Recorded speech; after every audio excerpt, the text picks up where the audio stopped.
Hello everyone, welcome to my channel brilliant minds. तो आज की इस वीडियो में हम class 12 chapter number 1 introduction to securities market and trading membership का वन शॉट पढ़ेंगे। तो हमारा जो चैप्टर नंबर 1 है वो ऑलरेडी मैं आपको पूरा अच्छे से डिटेल में समझा चुकी हूँ और इसकी कुछ पार्ट्स में वीडियो भी मैंने अपलोड कर दी है। पर जब आप फाइनल पेपर देने जाते हो या आपके कोई एग्जाम्स आता है तो उसके टाइम पे आपको वन शॉट की जरूरत पड़ती है। तो इसलिए इस वीडियो में हम इस चैप्टर को अपने एक शॉट में ही खत्म कर देंगे। तो स्टार्ट करते हैं। इस चैप्टर में हम क्या क्या पढ़ेंगे। तो इस चैप्टर में हम पढ़ेंगे, हमारा पहला टॉपिक होगा प्राइमरी मार्केट और सेकेंडरी मार्केट का रोल क्या होता है। दूसरा, मार्केट कैपिटलाइजेशन और उसके रेशियोज, टर्नओवर और उनके रेशियोज क्या होते हैं। थर्ड, मार्केट पार्टिसिपेंट कौन कौन है और मार्केट में सेगमेंट्स और प्रोडक्ट्स क्या क्या होते हैं। उसके बाद पढ़ेंगे स्टॉक ब्रोकर, सब ब्रोकर, उनकी ब्रोकरेज और एनएससी मेंबरशिप का क्राइटेरिया क्या क्या होता है। उसके बाद पढ़ेंगे surrendering, suspension and exclusion of membership, यानी कि अगर आपको अपने जो भी आप काम कर रहे हो स्टॉक मार्केट में, अगर आपको उससे क्या चाहिए, सस्पेंशन चाहिए या आप उसको सरेंडर करना चाहते हो तो कैसे कर सकते हैं। लास्ट सेकंड टॉपिक होगा हमारा ब्रोकर एंड क्लाइंट रिलेशनशिप और लास्ट होगा हमारा डीमैट अकाउंट। तो स्टार्ट करते हैं। सबसे पहला हमने दिया है कि व्हाट आर मार्केट सेगमेंट्स। तो मार्केट सेगमेंट्स हमारे कौन कौन से होते हैं। तो ये तो हमने 10th में ही पढ़ लिया था कि हमारे मार्केट सेगमेंट्स क्या हैं। दो तरीके से हमें एलोकेट किए गए हैं। पहला तो हमारा सिक्योरिटीज मार्केट में प्राइमरी मार्केट और दूसरा हमारा सेकेंडरी मार्केट। जो 10th क्लास थी उसके ऊपर तो उसमें तो हमारा प्राइमरी मार्केट और सेकेंडरी मार्केट का पूरा एक चैप्टर ही था, तो वो तो हमने अच्छे से समझ रखा है। बात करें what is the primary market. तो प्राइमरी मार्केट क्या होती है। हमारी प्राइमरी मार्केट हम ऐसा कह सकते हैं कि ये अपॉर्चुनिटीज लाती है जो इश्यूअर ऑफ सिक्योरिटीज हैं और इन्वेस्टर्स के लिए। यानी कि प्राइमरी मार्केट में हमारी सिक्योरिटीज फर्स्ट टाइम क्या होती है, ट्रेड होती है। तो प्राइमरी मार्केट में क्या हम कह सकते हैं कि जो हमारी इश्यूअर, जो ओरिजिनल इश्यूअर है वो और इन्वेस्टर्स आपस में ट्रेड करते हैं। बात करें यहीं पे सेकेंडरी मार्केट की, तो सेकेंडरी मार्केट को हम रेफर करते हैं कि जहाँ पर सिक्योरिटीज ट्रेड हो रही है मल्टीपल्स टाइम। यानी कि एक बार प्राइमरी मार्केट में सिक्योरिटी ट्रेड हो गई, उसके बाद अगर हमें उसे दोबारा ट्रेड करना है तो हम उसे प्राइमरी मार्केट में ना ट्रेड करके कहाँ ट्रेड कर सकते हैं, सेकेंडरी मार्केट में ट्रेड कर सकते हैं। प्राइमरी मार्केट में दोबारा ट्रेड नहीं होगी।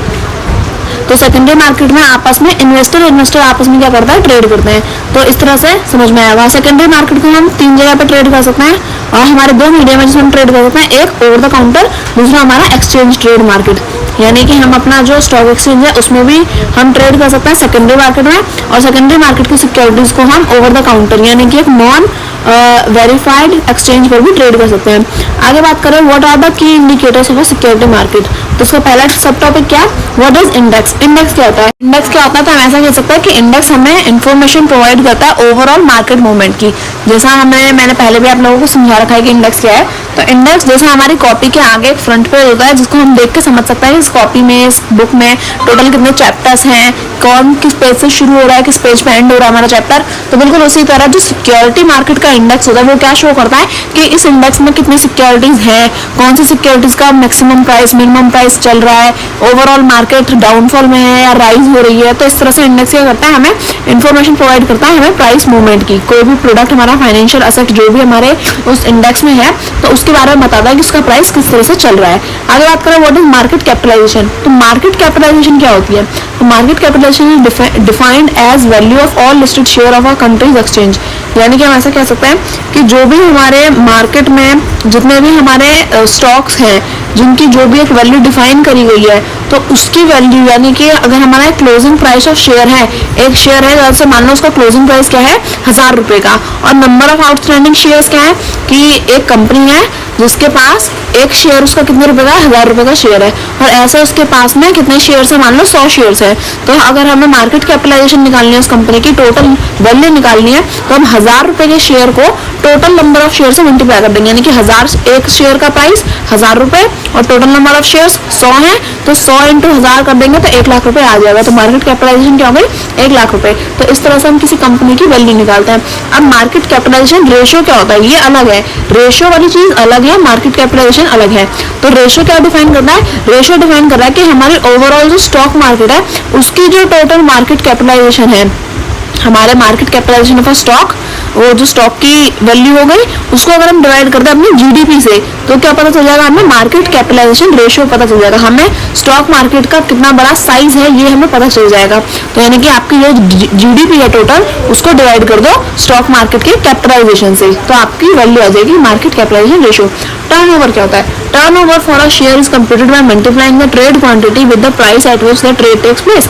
यानी कि टर्नओवर हम कहते हैं ना, किसी भी कंपनी का टर्नओवर, इस साल का टर्नओवर इतना रहा है, इस साल का टर्नओवर यानी कि एक पर्टिकुलर साल का टर्नओवर की बात करें तो क्या कि इस साल उसने कितने प्रोडक्ट अपने बेचे और किस प्राइस पर बेचे। तो जितनी भी क्वांटिटी आपकी सेल हुई है उसको अगर आप मल्टीप्लाई करो जिस प्राइस पर सेल हुई है। मान लो कि मेरा एक प्रोडक्ट था, मैं टॉयज की कंपनी को मैन्युफैक्चर करती हूँ, मैं उसमें टॉयज बनाती हूँ और मैंने अपने टॉयज बेचे, मान लो 1 लाख टॉयज अपने मैंने बेच दिए और सारे टॉयज मैंने मान लो 100 रुपए की बेचे हैं। तो अगर मुझे टर्नओवर निकालना है तो मैं 1 लाख रुपए को मल्टीप्लाई कर दूंगी अपने 100 रुपए से, तो जो वैल्यू आएगी वही हमारी क्या होगी, उस कंपनी की टर्नओवर होगी।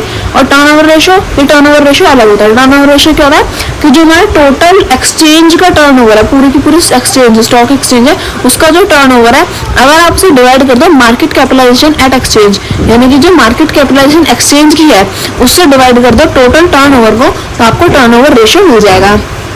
अब नेक्स्ट दिया में व्हाट आर प्रोडक्ट्स। प्रोडक्ट्स से हम क्या समझते हैं? So financial market facilitate reallocation of savings from savers to entrepreneurs. Savings are linked to investment by a variety of intermediaries through a range of complex financial products called securities. Under the Security Contract Regulation Act (SCARA) 1956 includes share, bonds, scrip, stocks or other marketable security of like nature in or any incorporated company or body corporate। यानी कि हम अगर products की बात करें तो product क्या होता है, वो चीज़ है जिसमें हम क्या कर सके, इन्वेस्ट कर सके। तो फाइनेंशियल मार्केट अगर हम याद करें, नाइन्थ से हमारे पास आई थी, तो नाइन्थ में हमने क्या पढ़ा था कि पैसा क्या होता है, यहाँ से पढ़ना शुरू किया था। फिर हमने पढ़ा नाइन्थ में कि सेविंग्स क्या होती हैं, 10th में पढ़ा कि सेविंग तो कर ली, इन्वेस्टमेंट क्या होती है। 11th में हमने पढ़ा कि इस इन्वेस्टमेंट को आप अलग अलग जगह और ज़्यादा एक्सपेंड कैसे कर सकते हो। और 12th में हम यही पढ़ रहे हैं कि अब इस सब चीज़ों का लिंक क्या है। तो यानी कि अगर हम प्रोडक्ट की बात करें तो मार्केट ने कहाँ से शुरू किया, सेविंग से। सेविंग के बाद उन्होंने सेविंग को यूज़ करवाया हमारे इन्वेस्टमेंट में। तो अब यही इन्वेस्टमेंट क्या है, प्रोडक्ट्स में यूज होती है। तो ये प्रोडक्ट क्या है, हमारे सिक्योरिटीज़ है। और यही सिक्योरिटीज़ क्या होती है, यही सिक्योरिटीज़ होती है हमारी shares, bond, debentures, script, stock, जिसमें हम क्या करते हैं, इन्वेस्ट करते हैं। हमारे गवर्नमेंट सिक्योरिटीज होती हैं, डेरिवेटिव्स होते हैं, जिसमें हम क्या करते हैं, इन्वेस्ट करते हैं और अपना कह सकते हैं रिटर्न जनरेट करते हैं। तो ये हमारे क्लासिफिकेशन है। अब बात करें अपने प्रोडक्ट की, तो ये जो प्रोडक्ट है यानी जो हमारी सिक्योरिटीज हैं, ये भी 3 टाइप में डिवाइडेड है। पहला इक्विटी, दूसरा डेब्ट सिक्योरिटी और तीसरा डेरिवेटिव्स। इनकी अलग अलग भी बात करेंगे, पर अभी अपनी नेक्स्ट टॉपिक पे चलते हैं। नेक्स्ट दिया हमें हु आर पार्टिसिपेंट। हमारे पार्टिसिपेंट कौन कौन होते हैं? तो अगर बात करें हमारी जो मार्केट है, सिक्योरिटीज मार्केट, उसमें 3 कैटेगरीज है। पहला इन्वेस्टर, दूसरा इशुअर और तीसरा इंटरमीडियरी। तो अब ये हमारे पार्टिसिपेंट्स हैं जो क्या करते हैं, सिक्योरिटी मार्केट में आते हैं, पार्टिसिपेट करते हैं और फिर अपना काम परफॉर्म करते हैं।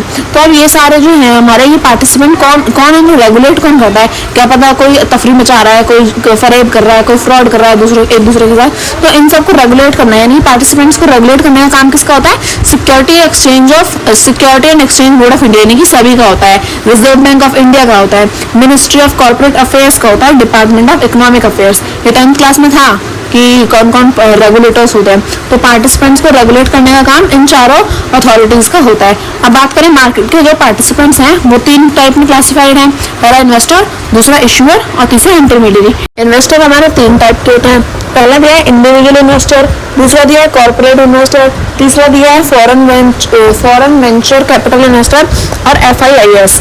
यानी कि ये हमारे इन्वेस्टर्स के टाइप हैं कि कोई इंडिविजुअल इंसान है जो इन्वेस्ट कर रहा है, कोई कंपनी है, कोई कॉर्पोरेट है। तो इस तरह से हम क्या करते हैं, इन्वेस्टर्स को क्लासीफाई करते हैं। दूसरा यहाँ पे depository, stock exchange with equity trading, with debt market trading, with derivatives trading, with currency derivatives. तो यहाँ पे हमने सबकी क्लासिफिकेशन दे रखी है कि ये सारे नाम अगर आप पढ़ोगे तो आपको पता चलेगा कि जो मार्केट पार्टिसिपेंट है इंडिया में उनमें कौन कौन लोग इंक्लूडेड है। तो आप इस टेबल को अच्छे से पढ़ लेना। आगे दिया है what are the different market segment and their products. यानी कि मार्केट के कितने अलग अलग सेगमेंट्स हैं, मार्केट किस किस टाइप की हैं और उसके प्रोडक्ट्स क्या क्या हैं। तो मार्केट सेगमेंट्स हमारे 4 टाइप के होते हैं। पहला होलसेल मार्केट, दूसरा कैपिटल मार्केट, तीसरा फ्यूचर एंड ऑप्शन और लास्ट दिया करेंसी डेरिवेटिव्स। तो ये हमारे 4 मार्केट के सेगमेंट्स हैं जिसमें हम क्या करते हैं, अलग अलग इन्वेस्टर्स अलग अलग तरीके से इन्वेस्ट करते हैं। इन चारों ही मार्केट में इन्वेस्ट करने का तरीका अलग होता है। होलसेल मार्केट WDM सेगमेंट की बात करें तो ये क्या है, ये NSE ने सबको, इन चारों ही मार्केट्स को NSE ने क्या कर रखा है, ऑथराइज कर रखा है। तो अगर बात करें कि जो हमारा WDM है तो ये क्या है, NSE से कमेंस है और ये जून 1994 में बना था। ये प्लेटफॉर्म क्या कराता है, ट्रेडिंग के लिए अच्छा प्लेटफॉर्म है और यहाँ पे क्या है, डेब्ट सिक्योरिटीज में हम क्या करते हैं, इन्वेस्ट करते हैं। तो ये एक काफी वाइड रेंज प्रोवाइड कराता है अपने इन्वेस्टर्स को डेब्ट सिक्योरिटीज में इन्वेस्ट करने के लिए।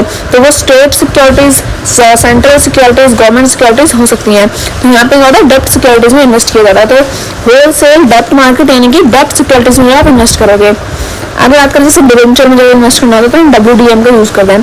कैपिटल मार्केट CM सेगमेंट क्या होता है, ये हमारा नवंबर 1994 में बना था और ये क्या होता है, fully automated screen based trading है। जो सबसे ज्यादा फेमस है वो हमारा कैपिटल मार्केट ही है।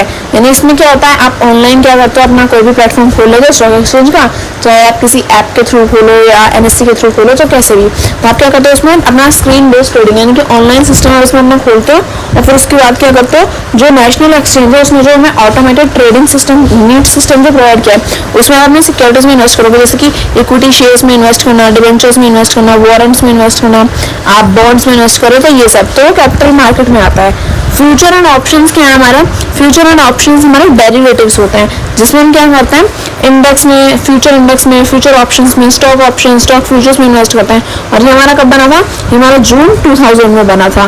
करेंसी डेरिवेटिव सेगमेंट क्या है, CDS सेगमेंट है हमारा, कि इसमें हम करेंसी के अकॉर्डिंग अपना पैसा इन्वेस्ट करते हैं। जैसे कि US डॉलर में इन्वेस्ट करना या फिर रूबल में इन्वेस्ट करना। तो इस तरह से हम क्या करते हैं, अलग अलग करेंसी के में इन्वेस्ट करते हैं, क्योंकि हर करेंसी की वैल्यू अपने आप में अलग है। यूरो की वैल्यू अलग है, रूबल की वैल्यू अलग है, US डॉलर की वैल्यू अलग है, येन, वॉन और इंडियन रुपी, इन सभी की वैल्यूज क्या अलग है। तो हम करेंसी में इन्वेस्ट करते हैं। ये हमारा 29 अगस्त 2008 में लॉन्च हुआ था और फिर हमने इसमें क्या किया था, करेंसी में इन्वेस्ट करना स्टार्ट किया था। अब what are the reforms in Indian securities market, जो हमारे इंडियन सिक्योरिटी मार्केट है उसमें क्या क्या रिफॉर्म आए थे, क्या चेंजेस, इंडियन सिक्योरिटीज मार्केट में क्या क्या चेंजेस आया, किस तरह से वो रेगुलेट हुई, किस तरह से वो मोबिलाइज हुई, किस तरह से उसमें कह सकते हैं टेक्नोलॉजी आने के बाद उसमें चीज़ें बदली। तो क्या क्या रिफॉर्म्स है जो इंडियन सिक्योरिटीज मार्केट में आए हैं, तो इन्हें पढ़ लेते हैं। देखो यहाँ पे पहला तो हमें दे रखा है क्रिएशन ऑफ मार्केट रेगुलेटर्स, यानी कि जब इंडियन सिक्योरिटीज मार्केट बनी तो बन गई, ठीक है, बहुत अच्छा हुआ, लेकिन उसके बाद ऐसा तो नहीं ना कि हमें सब कुछ चीज़ें, सारी चीज़ें पहले से ही पता थी, हमने सारी फैसिलिटीज तो स्टार्टिंग से ही दे दी थी, नहीं। तो धीरे धीरे चेंजेस आए। तो सबसे पहले क्या है, हमारे मार्केट रेगुलेटर्स बने जो क्या करेंगे, मार्केट को रेगुलेट करेंगे। जैसे क्लास में भी हमारे रेगुलेटर्स होते हैं जिन्हें मॉनिटर्स बोलते हैं या ग्रुप मॉनिटर्स बोलते हैं, और उसके ऊपर हमारा वो हेड होता है, वो होती है हमारी टीचर। तो इस तरह से हमारे मार्केट को भी सही तरीके से सारे बच्चे काम करें, सारे जैसे क्लास में सारे बच्चे काम करें तो मॉनिटर रहते हैं, उसी तरह से मार्केट में सभी लोग सही से काम करें, कोई फ्रॉड ना करे, किसी इन्वेस्टर का पैसा लूट ना ले या उसके इंटरेस्ट को खराब ना करें, तो उसके लिए क्या होता है, रेगुलेटर्स होते हैं। तो ये हमारा सभी है उसमें क्या क्या मार्केट रेगुलेटर्स बने जो क्या कर देते, प्रोटेक्ट कर देते इन्वेस्टर के इंटरेस्ट को, प्रमोट कर देते डेवलपमेंट को, और क्या करते थे यहाँ पे हमारा जो रेगुलेटिंग है मार्केट, सिक्योरिटीज मार्केट को रेगुलेट करने का भी काम करते थे। तो रेगुलेट जो हमारे रेगुलेटर्स थे वो क्रिएट हुए। दूसरा स्क्रीन बेस्ड ट्रेडिंग आई, यानी कि ऑनलाइन सिस्टम आया। NSE ने क्या किया, यहाँ पे काफी अच्छा वो किया कि एक तो सारी चीजें काफी ज्यादा एफिशिएंट हो गई, जैसे ही सारी चीजें, सारी टेक्नोलॉजी का यूज होने लगा, इलेक्ट्रॉनिकली जो हमारी ट्रेडिंग होने लगी, तो सारी चीजें काफी एफिशिएंट हो गई, ट्रांसपेरेंट हो गई। आप यहाँ पे कोई भी गड़बड़ होने के चांसेस बहुत कम हो गए थे, लोअर टाइम भी बचता था, इजीली सारी चीजें हो भी जाती थी।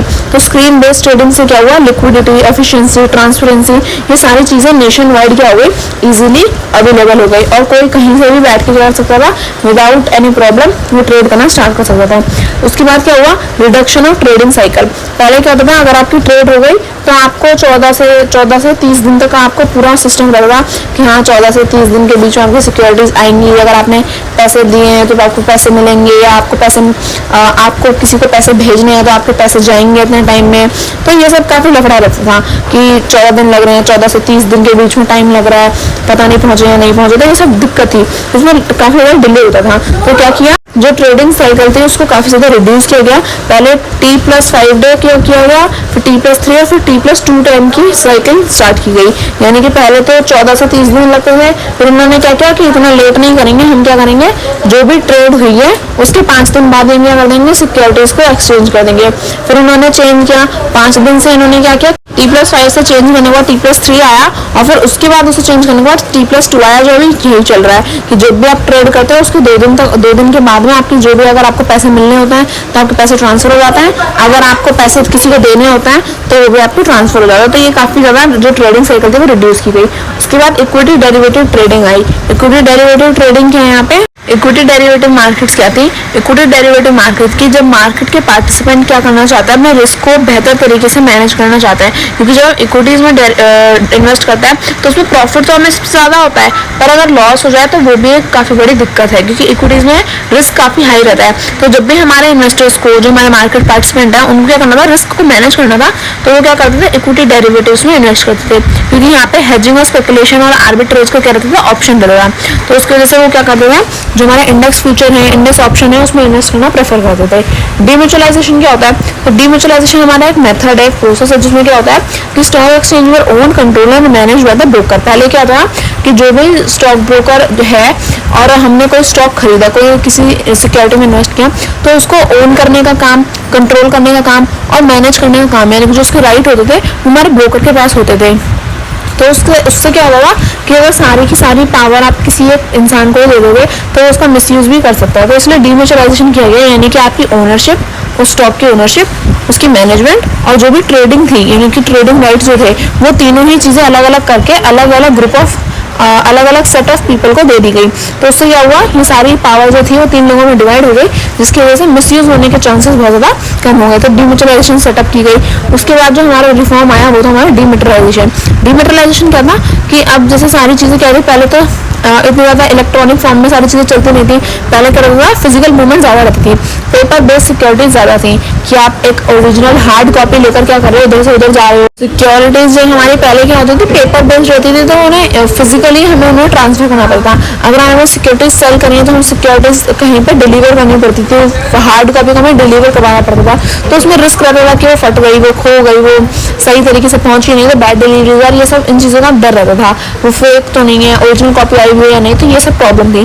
तो क्या हुआ, डीमेटेरियलाइजेशन है, यानी कि सारी चीज़ें क्या हो गई, इलेक्ट्रॉनिक फॉर्म में कन्वर्ट कर दी गई। जो पहले पेपर बेस्ड ट्रेडिंग थी वो इलेक्ट्रॉनिक फॉर्म में क्या हो गई, कन्वर्ट हो गई। उसके बाद क्या हुआ, हमारा क्लियरिंग कॉर्पोरेशन आया। क्लियरिंग कॉर्पोरेशन हमारा क्या है, anonymous electronic order book unshared by the NSE did not permit members to assess credit risk of the counterparty and thus necessitated some innovation in this area. To address this concern, NSE has set up the first clearing corporation, was National Security Clearing Corporation Limited (NSCCL), which commenced its operation in April 1996। यानी कि clearing corporation हमारी कब बनी, 1996 में बनी थी, अप्रैल 1996। और ये क्या करती थी, जो भी सेटलमेंट्स हुई हैं उन सबको क्लियर कराने का काम क्लियरिंग कॉर्पोरेशन का था, कि सही तरीके से सारी सेटलमेंट हो जाए, कोई प्रॉब्लम क्रिएट ना होगा। कोई प्रॉब्लम क्रिएट हो गई तो उस सबको चीज़ को क्लियर करने का काम हमारा क्लियरिंग कॉर्पोरेशन का था। NSE ने इसे भी सेटअप किया। उसके बाद इन्वेस्टर प्रोटेक्शन। इन्वेस्टर प्रोटेक्शन तो नाम से ही समझ में आता है, इसका मतलब क्या है कि जो भी इन्वेस्टर्स है, अगर उन्हें ऐसा लग रहा है कि हाँ वो सही से उनके संग काम नहीं हो पा रहा है, तो क्या करते थे, अपने इंटरेस्ट को प्रोटेक्ट करने का काम कौन करता था, उनका इन्वेस्टर प्रोटेक्शन। यानी कि अगर इन्वेस्टर को ऐसा लग रहा है कि उसके ब्रोकर ने कुछ गलत किया या उसने जिस सिक्योरिटी में इन्वेस्ट किया था वो हुआ नहीं, तो कोई भी अगर ऐसी प्रॉब्लम है जो इन्वेस्टर्स को सही समझ नहीं आ रही है, उन्हें कुछ प्रॉब्लम है, उन्हें किसी चीज़ की कंप्लेन करनी है, तो वो इन्वेस्टर प्रोटेक्शन में जाकर क्या कर सकते थे, अपनी बात रख सकते थे। उसके बाद ग्लोबलाइजेशन, मतलब ग्लोबलाइजेशन धीरे धीरे ज़्यादा बढ़ने लगा, कि सारे जो कंट्रीज हैं उनकी इकोनॉमी आपस में कनेक्ट हो गई, सारे वो एक साथ काम करने लगे। तो ग्लोबलाइजेशन के दौरान क्या हुआ कि जैसे जैसे ग्लोबलाइजेशन बढ़ा तो उन्होंने जो एक्सचेंज है उसने सिक्योरिटीज़ में ट्रेड करने के चांसेस भी और ज़्यादा बढ़ा दिए। अलग अलग सिक्योरिटीज़ लाए, क्या फॉरेन करेंसी में भी ट्रेड कर सकते हैं, फॉरेन सिक्योरिटीज़ में भी ट्रेड कर सकते हैं। तो इसके दौरान क्या हुआ, ग्लोबलाइजेशन जैसे जैसे बढ़ी उसी तरीके से हमारे पास चांसेस भी बढ़ गए इन्वेस्ट करने के। उसके बाद हमारा लॉन्च ऑफ इंडिया VIX। तो ये क्या था, VIX हमारा वॉलेटिलिटी इंडेक्स। तो ये launch of India volatility index क्या था, इंडिया का जो वॉलेटिलिटी इंडेक्स था ये लॉन्च किया गया, कि इसमें क्या था कि जो भी हमारी सिक्योरिटीज़ हैं, जो हमारे अंडरलाइंग इंडेक्स हैं, जब वो क्या करता है ट्रेड करते हैं तो उनकी एक पर्टिकुलर अमाउंट है जो हमें इजीली अपने इन्वेस्टर्स को प्रोवाइड करानी होती है। तो इसलिए क्या किया गया कि इंडिया में भी हम इस तरह से सारी चीज़ें, कोई भी चीज़, कोई भी अमाउंट, कोई भी प्राइस बहुत जल्दी से फ्लक्चुएट ना हो, सारी चीज़ें क्या रहे, थोड़ी स्टेबल रहे। तो इसलिए क्या किया गया, वॉलेटिलिटी इंडेक्स लाया गया। और इंडिया में NSE ने क्या किया, in April 2008 Indian first volatility index VIX को लॉन्च किया। उसके बाद आया हमारा direct market access. Direct market access क्या था कि अब आपको बीच में अगर आपको समझ आ गया कि किस तरह से इन्वेस्ट करता है तो उसमें अब आपको बीच में किसी और इंसान की जरूरत ना पड़े, आप कर सको सीधा आपने जो मार्केट है उसको एक्सेस कर सको। तो इसलिए DMA को लॉन्च किया गया, यानी कि इसमें क्या था कि आप इंस्टीट्यूशनल इन्वेस्टर हो और आपको बीच में अपने इंटरमीडिएट की जरूरत नहीं है। तो आप सीधा अगर आप इन्वेस्ट करना चाहो तो आप क्या कर सकते हो कि आप सीधा एक्सचेंज से ही ट्रेड सिस्टम यूज कर सकते हो। आप एक्सचेंज के साथ ही सीधी ट्रेडिंग कर सकते हो। आपको उसमें बीच में जरूर नहीं है कि आपको अपना इंटरमीडिएट बीच में घुसाना ही पड़ेगा तभी आप ट्रेड कर पाओगे, नहीं, आप डायरेक्ट एक्सेस भी कर सकते हो एक्सचेंज ट्रेडिंग सिस्टम का। उसके बाद है हमारा launch of securities lending and boring scheme, यानी कि जो सिक्योरिटीज हैं उसकी लेंडिंग और बोरिंग स्कीम आई इन अप्रैल 2008 में कि हमारे इन्वेस्टर्स जो है वो क्या कर सकते हैं, जो भी सिक्योरिटीज हैं वो अब कुछ इन्वेस्टर अपनी सिक्योरिटीज बेचेंगे तो वो लेंडर हुए, कुछ खरीदेंगे तो वो बोरोवर हुए जो लेंगे उनसे। तो इस मैकेनिज्म को अलाउ किया गया ताकि मार्केट में जो पार्टिसिपेंट है वो शॉर्ट पोजीशन और लॉन्ग पोजीशन को इजीली यहाँ पर समझ पाए। यानी कि जो शॉर्ट पोजीशन है जो सेल कर रहे हैं उन्होंने अपनी सिक्योरिटीज लेंड कर दी, अब बोरोवर ने उन सिक्योरिटीज को ले लिया, फिर वो उसको ट्रेड करेगा और पैसा बनाएगा ताकि फिर वो क्या कर सके, जो लेंडर है उसको उसकी अमाउंट पे कर सके। तो इस तरह से जो लेंडिंग और बोरोइंग स्कीम है वो भी स्टार्ट की गई। लॉन्च ऑफ करेंसी फ्यूचर, जैसे मैंने आपको बताया कि अगस्त 29 2008 में क्या किया गया, जो करेंसी फ्यूचर्स है उनको एक्सचेंज किया गया कि हम euro Indian, pound sterling Indian, Japanese yen और अलग अलग करेंसीज में क्या कर सकें, इन्वेस्ट कर सकें ताकि हम अपने पैसे को और ज़्यादा बढ़ा सकें। तो US डॉलर में इन्वेस्ट करा और पाउंड में, रूबल में और इंडियन और जापानीज येन में, इन सब में हमने क्या किया, अलग अलग करेंसीज में इन्वेस्ट किया ताकि हम क्या कर सकें, इंटरेस्ट जनरेट कर सकें। ASBA क्या है, ASBA हमारी application supported by blocked amount. Blocked amount यहाँ पे क्या है कि ये मेजरली हमारा प्राइमरी मार्केट के रिफॉर्म्स थे। इसमें क्या था कि जब आपने क्या किया, कोई सिक्योरिटी खरीद ली तो जब तक आपको वो मिली नहीं है तो आपके पैसे क्या होगा, वहाँ पे आपके बैंक से वो लॉक होगा, वो ब्लॉक कर दिए गए कि जब ये आपकी सिक्योरिटी मिल जाएगी तो पैसे आपके कट जाएंगे, जब तक नहीं तो तब तक आपके वो पैसे कहीं नहीं जाएंगे, आपके अमाउंट में सेव रहेंगे। तो ये इस तरह से किया गया क्योंकि ये इसलिए किया गया था कि अगर आपने मान लो आपने पैसे दे दिए पर आपको सिक्योरिटी नहीं मिली तो फिर आप कहाँ जाओगे, क्या करोगे, आपका तो लॉस हो गया। तो इसलिए क्या उस अमाउंट को ब्लॉक कर दिया गया कि जब तक सिक्योरिटीज नहीं आएंगी वो पैसा ना तो आप यूज करोगे ना दूसरा यूज करेगा, वो अमाउंट ब्लॉक रहेगा। सिक्योरिटीज आ गई तो पैसा चला जाएगा, सिक्योरिटीज नहीं आई तो ब्लॉक अमाउंट आपके पास ही रहेगी, फिर दूसरा इंसान यूज नहीं कर सकता। उसके बाद हमारा ये इंटरेस्ट रेट फ्यूचर जो था वो लॉन्च किया गया। ये इंटरेस्ट रेट फ्यूचर हमारा 31 अगस्त 2009 में लॉन्च किया गया था। इसमें क्या था कि जो भी आपकी सिक्योरिटीज है, जब आप उसमें इन्वेस्ट करोगे तो आपको उसमें क्या मिलेगा, जो भी आपके फ्यूचर कॉन्ट्रैक्ट्स होंगे उनमें आपको इंटरेस्ट जनरेट होकर मिलेगा ताकि आप पहले ही पैसे कमा सके। उसके बाद जो हमारा लास्ट रिफॉर्म था वो क्या था, हमारा ICDR, ये था हमारा issue of capital and disclosure requirements regulation 2009। ये अगस्त 2009 में आया था और सभी ने इसे इशू किया था कि वो क्या कर सकें कि जब भी इन्वेस्टर्स क्या करें, इन्वेस्ट करें अपनी सिक्योरिटीज में तो जो भी रिप्लेस करना है किसी सिक्योरिटी को या कोई भी चीज़ हमें इन्वेस्टर को डिस्क्लोज करनी है तो वो सारी चीज़ें उसकी प्रोटेक्शन के लिए हम क्या कर सकें, इन्वेस्टर को हमें एक अच्छी चीज़ प्रोवाइड करा सके ताकि वो इजीली क्या कर सके, जो भी नॉर्म्स हैं, जो भी सिक्योरिटी से रिगार्डिंग जो भी इंफॉर्मेशन है वो उसे पता चल जाए, इजीली वो इन्वेस्ट कर पाए। तो सारे रिफॉर्म्स हमने पढ़ लिए। अब पढ़ते हैं फटाफट से अपना what is a stock broker, who is a stock broker. Stock broker होता कौन है आखिरकार, तो who is a stock broker इसे समझते हैं। तो स्टॉक ब्रोकर हमारा क्या होता है, इंटरमीडियरी होता है जो क्या करता है, अरेंज करता है सिक्योरिटीज को बाय करना और सेल करना on behalf of its client, यानी कि जो भी हमारा क्लाइंट है उसके बिहाफ पर, यानी कि मान लो कि मैं एक ब्रोकर हूँ और मेरा एक क्लाइंट है, आप में से कोई भी, आपने मेरे को क्या बोला कि हमें सिक्योरिटी को बाय करना है या फिर आपने बोला सिक्योरिटी को सेल करना है, तो आप वो नहीं करना चाहते या आप न्यू हो, तो आप नए हो तो आप अभी खुद से नहीं करना चाहोगे, आप चाहोगे कि मैं किसी की हेल्प ले लूँ और फिर समझ कर बाद में मैं खुद से करना स्टार्ट करूँ। तो आपने क्या किया, अभी मुझे अपने इंटरमीडिएट को बोल दिया कि सिक्योरिटी को बाय कर लो, तो मैं क्या करूँगी, अब मैं आपके यानी कि अपने क्लाइंट के बिहाफ पर मैं सिक्योरिटीज को क्या करूँगी, बाय करूँगी। तो स्टॉक ब्रोकर एक इंटरमीडिएट है जो क्या करता है, बीच का एक काम करता है कि मेरे क्लाइंट ने मेरे को बोला तो उसका काम मैंने कर दिया और जो बोला वही किया। तो स्टॉक ब्रोकर हमारे लिए हेल्पफुल ही होते हैं कि वो क्या करता है, वो हमारे जो भी हम चाहते हैं वो हमारे लिए वो करके देता है, क्योंकि अगर हमें नहीं पता, अभी हम न्यू हैं, हम समझ रहे हैं चीज़ों को, तो स्टॉक ब्रोकर हमारे इस काम आते हैं कि हम इनसे अपनी काम करवा सकें। तो अब जो स्टॉक ब्रोकर है वो जो सर्टिफाइड होगा, जो वेरीफाइड होगा, वो जो ऑथोराइज स्टॉक ब्रोकर होगा वही आपका सही से काम करेगा। अगर आपने कोई अनऑथोराइज पर्सन रख लिया, यानी कि वो आपके साथ फिर क्या कर सकता है, फ्रॉड करने के चांसेस बढ़ जाते हैं अगर वो अनऑथोराइज स्टॉक ब्रोकर है। तो हमें कैसे पता चलेगा कि स्टॉक ब्रोकर वेरीफाइड है, सर्टिफाइड है या नहीं? देखो, मैंने पहले ही बताया था, अगर वो एक ब्रोकर है तो उसका रजिस्ट्रेशन नंबर INB से स्टार्ट होता है, और अगर वो एक सब ब्रोकर है तो उसका रजिस्ट्रेशन नंबर INS से स्टार्ट होता है। तो अगर इस तरह से स्टार्ट हो रहा है तो ये सभी रजिस्ट्रेशन नंबर प्रोवाइड करती है। अगर इस तरह से स्टार्ट हो रहा है तो जो हमारा ब्रोकर है वो क्या होगा, एक वेरीफाइड रजिस्टर्ड ब्रोकर होगा। अब यहाँ पे हमें इसके कुछ पॉइंट्स भी दे रखे हैं कि सभी grants a certificate to a stock broker subject to the condition of that the stock broker. हाँ, जैसे मैंने आपको बताया, सभी क्या बताया, एक सर्टिफिकेट प्रोवाइड करता है अपने ब्रोकर्स को, जिससे हम ये समझ सके कि जो हमारा ब्रोकर है वो क्या एक सर्टिफाइड, एक वेरीफाइड ब्रोकर है। तो वो क्या होगा, उसके पास मेंबरशिप होगी स्टॉक एक्सचेंज की। दूसरा वो क्या होगा, उसके ऊपर रूल्स एंड रेगुलेशंस जो भी बाय लॉ स्टॉक एक्सचेंज के हैं वो सारे वो फॉलो करेगा। नहीं करता तो आप उसकी कंप्लेंट भी कर सकते हैं। थर्ड, वो क्या करेगा, पहले कोई भी काम करने से पहले सभी की परमिशन लेगा, फिर उसके बाद क्या करेगा, प्राइमर परमिशन ऑफ सभी टू कंटिन्यू बाय सेल और डील सिक्योरिटीज इन एनी स्टॉक। ठीक है, अगर उसे किसी भी स्टॉक में एक्सचेंज में ट्रेड करना है तो क्या करेगा, सभी की परमिशन लेगा। इस तरह से नहीं अपनी मर्जी चला दी और ना क्लाइंट की सुनी ना सभी की, बस अपनी मनमर्जी से कोई भी स्टॉक खरीद के दे दिया, ऐसा नहीं होता। फोर्थ दिया है, जो भी उसकी फीस है, रजिस्ट्रेशन फीस, वो क्या करेगा, और वो ब्रोकर अपनी प्रिस्क्राइब्ड मैनर में पे करेगा। उसके बाद should take adequate step for redressal of grievances of the investor with in 1 month of the date of. ठीक है, जो भी हमारा इन्वेस्टर है वो क्या करता है, अगर उसकी जो इन्वेस्टर है उसने क्या किया, उसके अगेंस्ट कंप्लेंट करी है, तो जो भी ग्रीवेंसेस हैं वो उसको रिड्रेस करेगा, यानी कि उसके बाद जाएगा, बताएगा और फिर क्या करेगा, अपनी बात को रखता है। तो इस तरह से हमारा जो कह सकते हैं ब्रोकर है वो काम करता है। While considering the application of an entity for the grant of registration as a stockbroker, सभी checkouts if the applicants, यानी कि अगर किसी को क्या करना है, रजिस्टर कराना है, कोई स्टॉक ब्रोकर मार्केट में आया और अब वो क्या चाहता है कि वो खुद को रजिस्टर कराना चाहता है, तो उसके पास फिर सभी क्या चेकआउट करते हैं, उसके पास क्या क्या चीज़ें होनी चाहिए।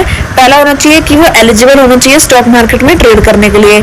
ठीक है, दूसरा कि वो उसके पास necessary infrastructure, adequate, office space, equipments and man power होनी चाहिए। यानी कि अगर आप एक स्टॉक ब्रोकर बन रहे हो तो आपके पास एक अपना ऑफिस भी होना चाहिए, ताकि आपके क्लाइंट्स जो है वो आपसे मिलने आ सके अगर उन्हें कुछ बात करनी है तो इसके लिए आपके पास प्रॉपर इंफ्रास्ट्रक्चर, आपका जो एडुकेट ऑफिस स्पेस है वो आपके पास होनी चाहिए। जो भी इक्विपमेंट्स, यानी कि अगर आप ऑनलाइन ट्रेड कर रहे हो तो आपके पास वो सारे इक्विपमेंट्स होने चाहिए। तो और थर्ड पॉइंट उसमें दिया है कि उसके पास पास्ट एक्सपीरियंस भी होना चाहिए। ऐसा नहीं कि आप नए नए आप ऐसे लग गए स्टॉक मार्केट में, आपके पास पहला एक्सपीरियंस होना चाहिए कि आपने कुछ सिक्योरिटीज को बाय सेल डील कर रखा है। और लास्ट पॉइंट इसमें क्या दिया है, is subjected to any disciplinary procedure under the rules, regulation and bylaws of stock exchange with respect to his business of stock broker involving either himself और any of his partner, directors और employee. यानी कि उसको क्या होना चाहिए, जो भी रूल्स एंड रेगुलेशन है वो फॉलो करा हुआ होना चाहिए। ऐसा नहीं कि वो उसके ऊपर कुछ चार्जेस चल रहा है तो उसके बाद वो स्टॉक ब्रोकर बना, तो ऐसा कुछ भी नहीं। उसके पास क्या चाहिए, वो डिसिप्लिन होना चाहिए, रूल्स एंड रेगुलेशन बायलॉज वो स्टॉक एक्सचेंज में जो भी है वो सभी वो फॉलो करते आना चाहिए। नेक्स्ट टॉपिक पढ़ेंगे, who can become a member of a NSE। NSE का मेंबर कौन बन सकता है? देखो कौन बन सकता है NSE का मेंबर, तो यहाँ पढ़ते हैं, there are no entry exit barrier to the membership of NSE। Anybody can become a member by complying with the prescribed eligibility criteria and exit by surrendering membership without any hidden cost। यानी कि NSE का member बनने के लिए ऐसा नहीं है कि आपको कुछ अलग करना पड़ेगा या कुछ पर्टिकुलर लोग ही NSE का मेंबर बन सकता है, ऐसा नहीं है। एंट्री और एग्जिट दोनों ही लोगों के लिए क्या होती हैं, जो भी मैं NSE का मेंबर है उनके लिए ओपन होती हैं। जो भी क्या है जिसने भी एलिजिबिलिटी क्राइटेरिया फुलफिल करता है वो क्या कर सकता है, कोई भी NSE का मेंबर बन सकता है। आपको सिर्फ जो भी एलिजिबिलिटी क्राइटेरिया होता है वो आपको फुलफिल करने पड़ते हैं। अगर किसी को मेंबर बनना है तो एलिजिबिलिटी क्राइटेरिया फुलफिल करे, एंट्री ले, और अगर अब वो मेंबर बन चुका है और किसी को क्या करना है, अगर अपनी मेंबरशिप को सरेंडर करना है तो वो भी without paying any hidden cost वो क्या कर सकता है, इजीली ट्रेड को अपनी मेंबरशिप को सरेंडर कर सकता है। तो आगे अगर हम बात करें तो जो एलिजिबिलिटी क्राइटेरिया है तो वो कौन कौन से इंक्लूड है हमारे। पहला है कि आपको नेशन वाइड फैसिलिटी जो है इक्विटीज, डेरिवेटिव, डेब्ट और हाइब्रिड इंस्ट्रूमेंट प्रोडक्ट्स की वो आपके पास में एक्सेस में होनी चाहिए, यानी कि आपको पता होना चाहिए कि किस तरह से उनमें ट्रेड किया जाता है।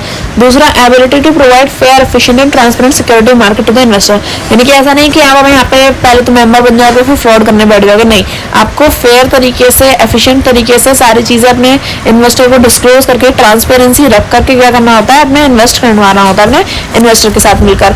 उसके बाद use of state of the art electronic trading system and technology, यानी कि आपको इलेक्ट्रॉनिक ट्रेडिंग आनी चाहिए। ऐसा नहीं कि आप उसी जमाने में जी रहे हो कि आप फिजिकल जो सिक्योरिटीज है उनको मूव करोगे, नहीं, आपको इलेक्ट्रॉनिक ट्रेडिंग यहाँ पे आनी चाहिए, टेक्नोलॉजी का यूज करना आना चाहिए, तभी आप क्या कर सकते हो, ट्रेडर बन सकते हो, जो ब्रोकर है एनएससी का मेंबर आप बन सकते हो।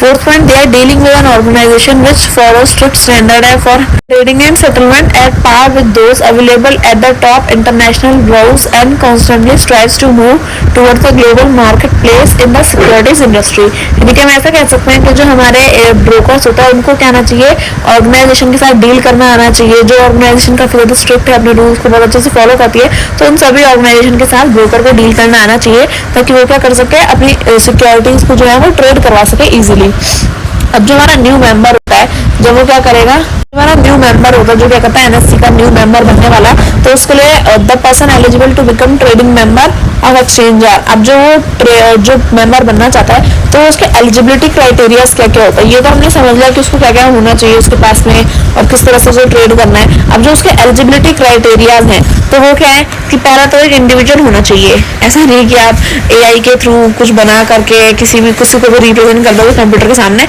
तो नहीं, ऐसा नहीं, वो एक इंडिविजुअल होना चाहिए। दूसरा, partnership firms registered under the Indian partnership act 1932, यानी कि उसको क्या करना पड़ेगा, जो पार्टनरशिप फर्म है उसको वो रजिस्टर करना पड़ता है। दूसरा, limited liability partnership registered under the limited liability partnership act, यानी कि उसको कुछ फॉर्म्स होता है, कुछ एक्ट्स होते हैं जो उसको क्या करना पड़ता है, फुलफिल करना पड़ता है, जिसके बाद क्या हो सकता है, वो एलिजिबल हो सकता है। फोर्थ दिया है उसमें, institutions including subsidiaries of bank engaged in financial service, यानी कि जो भी हमारे इंडिविजुअल्स हैं जो और जो इंस्टीट्यूट्स हैं वो क्या कर सकते हैं, जो भी हमारे बैंक से एंगेज्ड हैं वो क्या कर सकते हैं, यहाँ पे फाइनेंशियल सर्विसेज प्रोवाइड करा करके यहाँ पे अपनी एलिजिबिलिटी शो कर सकते हैं। फिफ्थ पॉइंट इसमें दिया है, bank for currency derivative segments, यानी कि ये जो हमारे बैंक्स होते हैं जो करेंसी डेरिवेटिव्स में इन्वेस्ट करते हैं तो वो भी क्या कर सकते हैं, यहाँ पे एलिजिबल होता है एनएससी का मेंबर बनने के लिए। Body corporates including companies as defined in the companies act 2013, a company is eligible to admit as a member if, यानी कि अगर कोई एक कॉर्पोरेट कोई कंपनी क्या करना चाहती है, मेंबर बनना चाहती है एनएससी का, तो उसके लिए कंपनी के लिए क्या होता है, जो कुछ एलिजिबिलिटी क्राइटेरिया है वो थोड़े डिफरेंट है, यानी कि अगर आप एक कंपनी नहीं हो, कोई कॉर्पोरेट मेंबर नहीं बन रहा, कोई एक इंडिविजुअल पर्सन क्या है मेंबर बनना चाहता है, तो उसके क्राइटेरिया अलग होंगे क्योंकि एक इंडिविजुअल है। अगर एक कॉर्पोरेट कोई कंपनी क्या करना चाहती है, मेंबर बनना चाहती है एनएससी का, तो उसके क्राइटेरिया अलग है। तो अगर एक कंपनी एलिजिबल होना चाहती है तो उसके क्राइटेरियाज क्या है, पहला दिया है कि it is formed in complies with provision of companies act 2013 which mention about the mode of forming incorporated company, यानी कि अगर कंपनी कोई कॉर्पोरेट मेंबर बनना चाहती है तो वो कॉर्पोरेट क्या होनी चाहिए, कंपनीज एक्ट 2013 के थ्रू क्या होनी चाहिए, प्रोविजन उसके पास होने चाहिए। दूसरा पॉइंट दिया है कि it complies with the financial requirements and norms as may be specified by SEBI, यानी कि सेबी ने किसी कॉर्पोरेट के लिए क्या कंप्लाइंस रखे हैं, क्या इन्फॉर्मेशन रखी है कि इसके पास इतना मार्केट टर्नओवर होना चाहिए, इसके पास इतनी मार्केट कैपिटलाइजेशन होनी चाहिए, इतना फंड इसके पास में होना चाहिए, तो इस तरह के जो भी रिक्वायरमेंट्स है, जो भी फाइनेंशियल रिक्वायरमेंट्स हैं और वो सारे नॉर्म्स जो सेबी ने स्पेसिफाइड करे हैं वो उस कॉर्पोरेट के पास में होने चाहिए। थर्ड दिया है कि जो डायरेक्टर ऑफ कंपनी है वो क्या होना चाहिए, ऐसा नहीं है कि वो डिस्क्वालीफाइड है फॉर बीइंग मेंबर, यानी कि हम ऐसा कह सकते हैं कि जो कंपनी है उसका जो डायरेक्टर होता है, जैसे कंपनी में मैनेजर, ट्रस्टी, डायरेक्टर्स होते हैं, तो उसी तरह से जो हमारी कंपनी है अगर वो कॉर्पोरेट अगर एनएससी का मेंबर बनना चाहती है तो कंपनी क्या करती है, the director of the company should not have been disqualified for being member of the stock exchange and should not have helped the offices of the directors in any company which had been a member of the stock exchange and had been declared defaulter or expelled by the stock exchange act। तो इस point में हमें क्या समझा है, इसमें बोला है कि the director of the company shouldn't have been disqualified, यानी कि हम कह सकते हैं कि अगर किसी कंपनी का कोई डायरेक्टर है, जैसे हम यहाँ पे ये चेक कर रहे हैं ना कि कौन कौन एलिजिबल होता है, तो यहाँ पे अब अगर हम न्यू मेंबरशिप चाह रहे हैं अपनी, तो हम यहाँ पे किसी भी हम कह सकते हैं कि अगर कोई कॉर्पोरेट है, कोई कंपनी है, उसका अगर कोई डायरेक्टर है तो हम उसको डिस्क्वालीफाई नहीं कर सकते for being a member in stock exchange, है ना।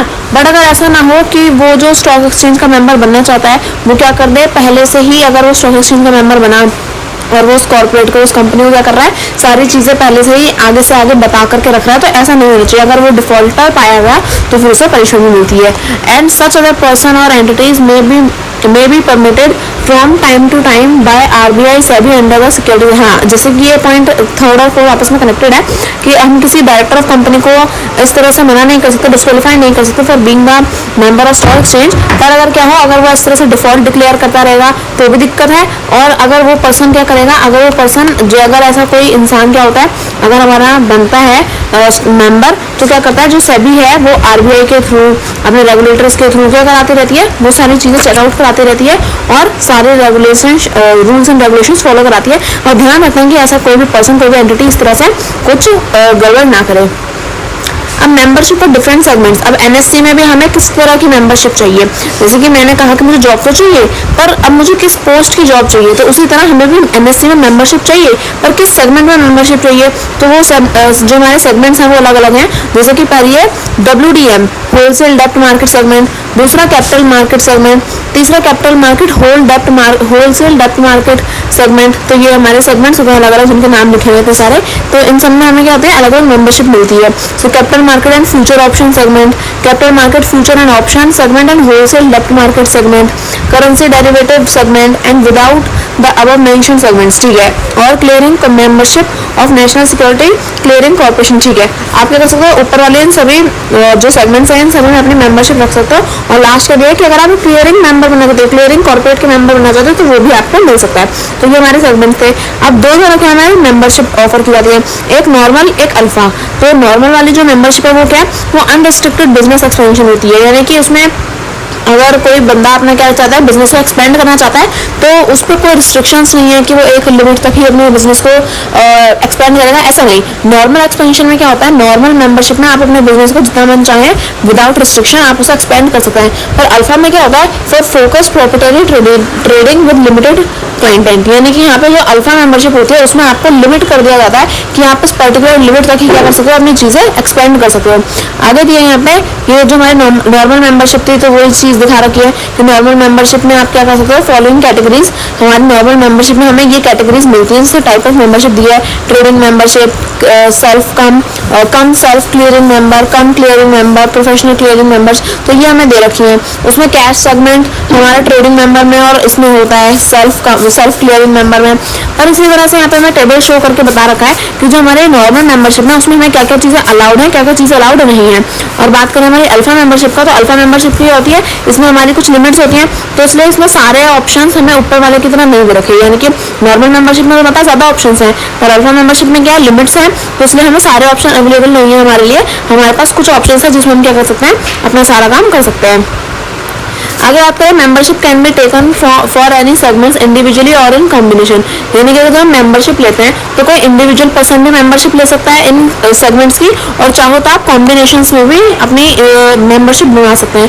यानी कि जरूरी नहीं, जैसे कॉर्पोरेट मेंबरशिप ले लिया, अगर कोई कंपनी मेंबरशिप लेना चाहती है एनएससी में, तो कॉर्पोरेट में सिर्फ एक इंसान तो होगा नहीं, कोई इंडिविजुअल तो होगा नहीं, उसमें काफ़ी सारे लोग होते हैं, तो कॉम्बिनेशन में भी आपको क्या मिलते हैं, मेंबरशिप मिल जाती है। तो आगे आपको समझ में आया होगा। अब यहाँ पे हमें जो 4 टाइप दे रखे हैं, ट्रेडिंग मेंबर, ट्रेडिंग कम सेल्फ क्लियरिंग मेंबर, ट्रेडिंग कम क्लियरिंग मेंबर और प्रोफेशनल क्लियरिंग मेंबर, जैसे हमारी अलग अलग टाइप की मेंबरशिप है, जिसमें हमें क्या मिलता है, हमें कह सकते हैं कि मेंबरशिप दी जाती है कि आप इसके मेंबर बन सकते हैं।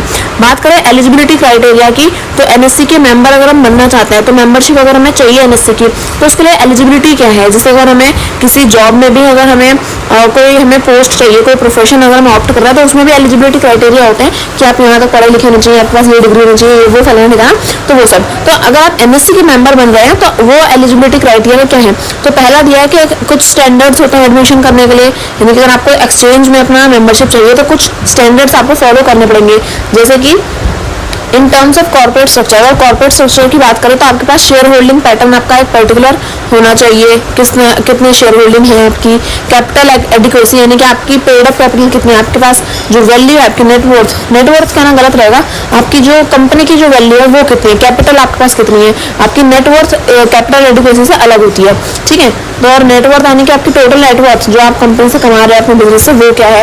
इंटरेस्ट फ्री सिक्योरिटी डिपॉजिट, जो आपने सिक्योरिटीज जिन्हें आप डिपॉजिट करते हो, आप इनमें इन्वेस्ट करते हो तो उनका इंटरेस्ट क्या है। आपके कोलेट्रल सिक्योरिटीज डिपॉजिट, जो आपके अलग अलग टाइप की सिक्योरिटीज हैं वो क्या है, आपके ट्रैक रिकॉर्ड क्या है, आपका एजुकेशन एक्सपीरियंस, वो सारी चीज़ें क्या है। ये सारी चीज़ें जब आप फुलफिल करते हो, जो भी एलिजिबिलिटी क्राइटेरिया आपको दे रखा होता है कि आप इसको पार करो, तो उसके बाद आप क्या करते हैं, एनएससी के मेंबर बनते हैं।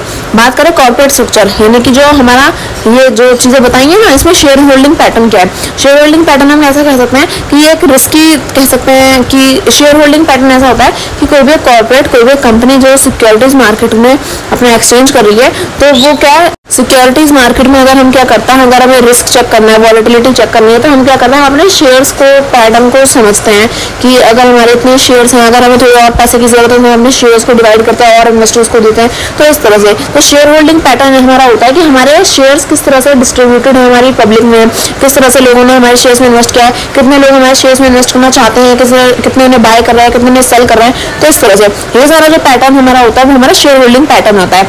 आगे बात करें अनलिस्टेड कॉर्पोरेट ट्रेडिंग मेंबर्स यानी कि जो हमारे अनलिस्टेड कंपनीज के जो अभी स्टॉक में लिस्ट नहीं हुई है, वो अनलिस्टेड कॉर्पोरेट के जो ट्रेडिंग मेंबर्स होते हैं उनके बारे में बताया गया है। So in case of unlisted corporate trading member, अगर वो मेंबरशिप चाहते हैं तो उन्हें क्या करना पड़ेगा, उनके लिए कुछ एलिजिबिलिटी क्राइटेरियाज हैं, जिसमें यहाँ पे पहला दिया है कि जो कंडीशंस है वो आपको फुलफिल करनी पड़ेगी। जैसे पहले क्या दिया है कि उनके पास क्या होना चाहिए, जो उनका if a person hold 51% of share of the trading member corporate on his own और together with his relatives are defined under companies. ठीक है, अगर कोई एक इंसान क्या करता है, किसी भी एक ट्रेडिंग मेंबर कॉर्पोरेट का, यानी कि अगर किसी भी कॉर्पोरेट का अगर कोई इंसान क्या कर रहा है, 51% शेयर्स खुद अपने पैसों पर क्या कर रहा है, होल्ड करके रखा हुआ है, या फिर अपने रिश्तेदारों के साथ मिलकर क्या कर रखा है, उसने अपने पास वो शेयर्स रख रखा है, किसी कंपनी को किसी पब्लिक में डिस्ट्रीब्यूट नहीं करे, तो उन्हें क्या करना पड़ेगा, खुद को डिफाइन कराना पड़ेगा अंडर कंपनीज एक्ट 2013 के अंदर। इस एक्ट के अंदर उन्हें खुद को डिफाइन कराना पड़ेगा।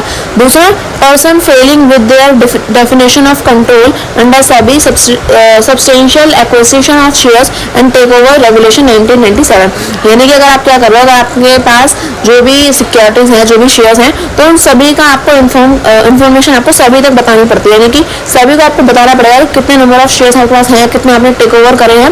तो जो रूल रेगुलेशन बनाई गई थी 1997 में, उसके तहत आपको ये सारी इन्फॉर्मेशन देनी पड़ती है। थर्ड दिया है the support of strategic investors and such corporate trading member. Strategic investor means the corporate और individual investor that add value to the investment they make through the industry and personal ties that can assist companies in raising additional capital including financial invest. अच्छा, मैं समझा देती हूँ। इसमें बोला है कि जब भी आप क्या करो, ठीक है, आपने ये समझ लिया कि टेक ओवर क्या है, पास कितने परसेंट ऑफ शेयर्स हैं, पर यहाँ पे दिया कि अगर आपकी कोई सपोर्ट करे, आपको आपकी कंपनी में आपकी कोई हेल्प करे, आपको कोई सपोर्ट करे, यानी कि आपको वो फंड प्रोवाइड करे, आपको अगर जिस भी चीज़ की जरूरत है वो आपको प्रोवाइड करे, ताकि आप क्या कर सको, अपनी कंपनी की कैपिटल को रेज कर सको, कंपनी को आगे बढ़ा सको, अपनी जो आपके कैपिटल है उसको आगे इंटरेस्ट, उस पर रिटर्न जो है वो जनरेट कर सको। तो जो आपका इस तरह का जो अगर आपको सपोर्ट मिलता है, तो वो सारी चीज़ें भी यहाँ पे हमारी क्या होती है, जो कॉर्पोरेट है, अगर आपको ट्रेडिंग मेंबर बनना है, अगर आपको मेंबरशिप चाहिए, तो आपको क्या करना पड़ेगा, वो सारी चीज़ें डिस्क्लोज करनी पड़ती हैं कि आपको ये जो पैसा मिला है वो इन्वेस्टमेंट के थ्रू मिला है, आपने और ज़्यादा वैल्यू को ऐड किया, या फिर आपके जो पर्सनल टाइज होते हैं, आपके पर्सनल रिश्तेदार, उनकी वजह से ये सब चीज़ें आई हैं, तो वो सारी चीज़ें डिस्क्लोज करनी पड़ती हैं। दूसरा दिया है लिस्टेड कॉर्पोरेट ट्रेडिंग मेंबर। तो अगर ये लोग क्या करते हैं, अनलिस्टेड कंपनी को कॉर्पोरेट में लाके, कोई कॉर्पोरेट है जो कि क्या है स्टॉक मार्केट में लिस्ट नहीं है, तो उसकी ट्रेडिंग मेंबरशिप हमने देखी।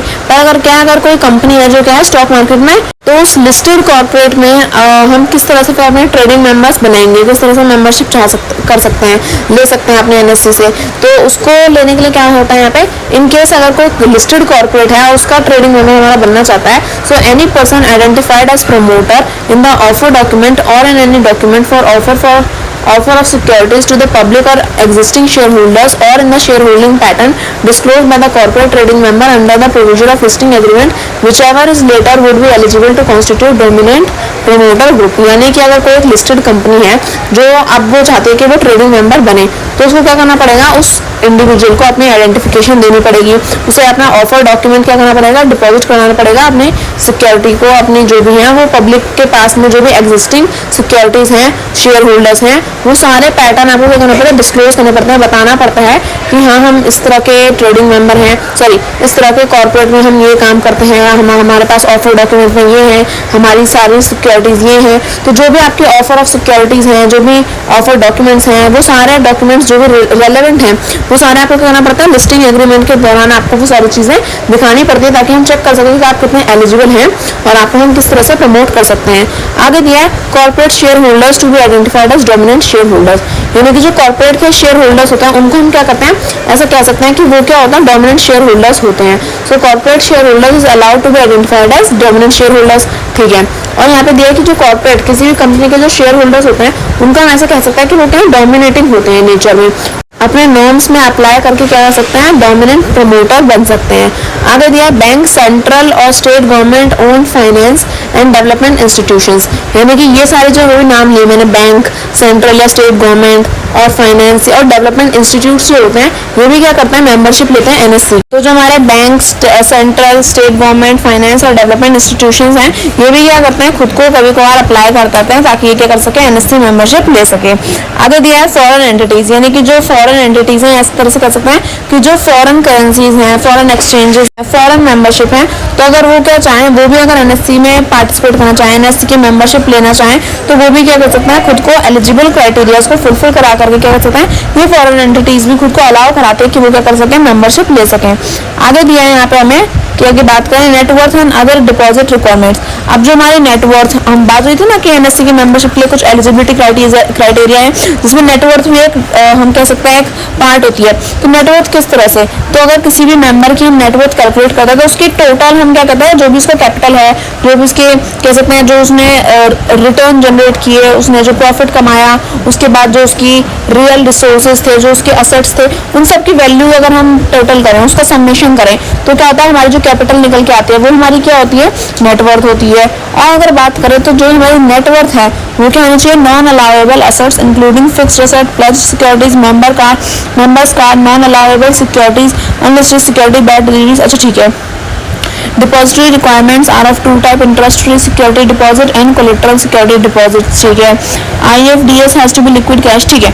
यहाँ पे बात करिए कि जो भी हमारे जो नेटवर्थ है, जो अदर डिपॉजिट्स हैं, अब जरूरी नहीं कि हम सिर्फ जो इनकम जनरेट कर रहा है वो हमने जनरेट करी और हम कहीं और इन्वेस्ट नहीं कर सकते। कॉर्पोरेट्स को अगर मेंबरशिप लेनी है तो वो अपने नेटवर्थ दिखाता है अपनी कंपनी की, साथ ही साथ जो भी उनकी इन्वेस्टमेंट है, अब चाहे वो इंटरेस्ट फ्री सिक्योरिटी डिपॉजिट्स में इन्वेस्टमेंट हो या फिर कोलेटरल सिक्योरिटीज में उनकी इन्वेस्टमेंट हो, तो उन सभी का कैश हम क्या कर सकते हैं, उन सभी को लिक्विफाइड करके हम कहते हैं जो भी अमाउंट बन के आती है उसी का हम टोटल करके क्या कहते हैं कि अगर उन्होंने पर्टिकुलर जो भी मार्जिन सेट करी गई होगी नेटवर्थ के लिए, अगर वो उसे क्रॉस कर लेते हैं तो हम मेंबरशिप ले सकते हैं, अदरवाइज हम नहीं ले पाएंगे।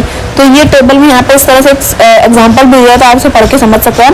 वन शॉट है तो इसलिए मैं आपको सब कुछ अच्छे से नहीं पढ़ा रही हूँ, मतलब उतना ज़्यादा डिटेल में जा के नहीं पढ़ा रही हूँ, क्योंकि अगर वैसे ही पढ़ाना होता तो ऑब्वियसली मैं चैप्टर्स बना चुकी हूँ। वन शॉट में आपको जो भी ब्रीफ में जो भी इंपॉर्टेंट टॉपिक्स हैं वो सारे इंपॉर्टेंट टॉपिक्स में आपको फटाफट पढ़ा देती हूँ। अगर आगे बात करें कि यहाँ पे एक एडमिशन प्रोसीजर दे रखा है कि एनएससी की मेंबरशिप अगर हमें चाहिए, अगर हम एक न्यू मेंबर बनना चाहते हैं स्टॉक एक्सचेंज में, तो हमें किस तरह से एडमिशन हमारा होगा। तो पहला तो वही आपको अपने डॉक्यूमेंट्स देने पड़ेंगे। अगर आप इस चार्ट को भी समझ लो ना तो ये सब पढ़ने की, ये पूरा पैराग्राफ आपको पढ़ने की जरूरत नहीं है, आप सिर्फ इस पेज को, इसको डायग्राम को समझ लो तो आपको सब समझ आ जाएगा। पहला क्या कि अपने जो भी एप्लीकेंट है, जो भी एप्लीकेंट है वो अपनी सारी एप्लीकेशन, सारे डॉक्यूमेंट्स क्या करे, एनएससी को प्रोवाइड करे। दूसरा, एनएससी क्या करेगा, दूसरा स्टेप देखो यहाँ पे दे रखा है, वो क्या करेगा, वो सारी चीजें फॉरवर्ड कर देगा एमआरसी को, यानी कि मेंबरशिप रिकमेंडेशन कमेटी को।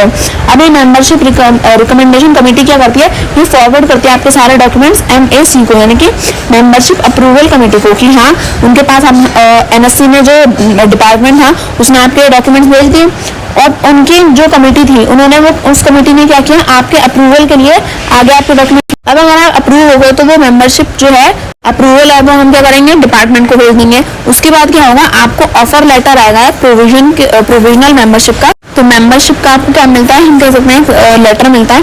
उसके बाद ये 5th स्टेप करने के बाद आप क्या करोगे, 6th स्टेप, अब आप अपने डॉक्यूमेंट्स को क्या करते हो, सभी को फॉरवर्ड करते हैं, यानी कि अपना अप्रूव हो गए हो तब अपने डॉक्यूमेंट्स को क्या करोगे, सभी को फॉरवर्ड करोगे ताकि वो आपको रजिस्टर कर सके। अब इसको आप क्या करते हो, आप अपने यहाँ पे अपने मेंबरशिप अपने मतलब सभी को फॉरवर्ड किया, उसके बाद आपने ये मेंबरशिप डिपार्टमेंट ने वो सभी को काम कर दिया।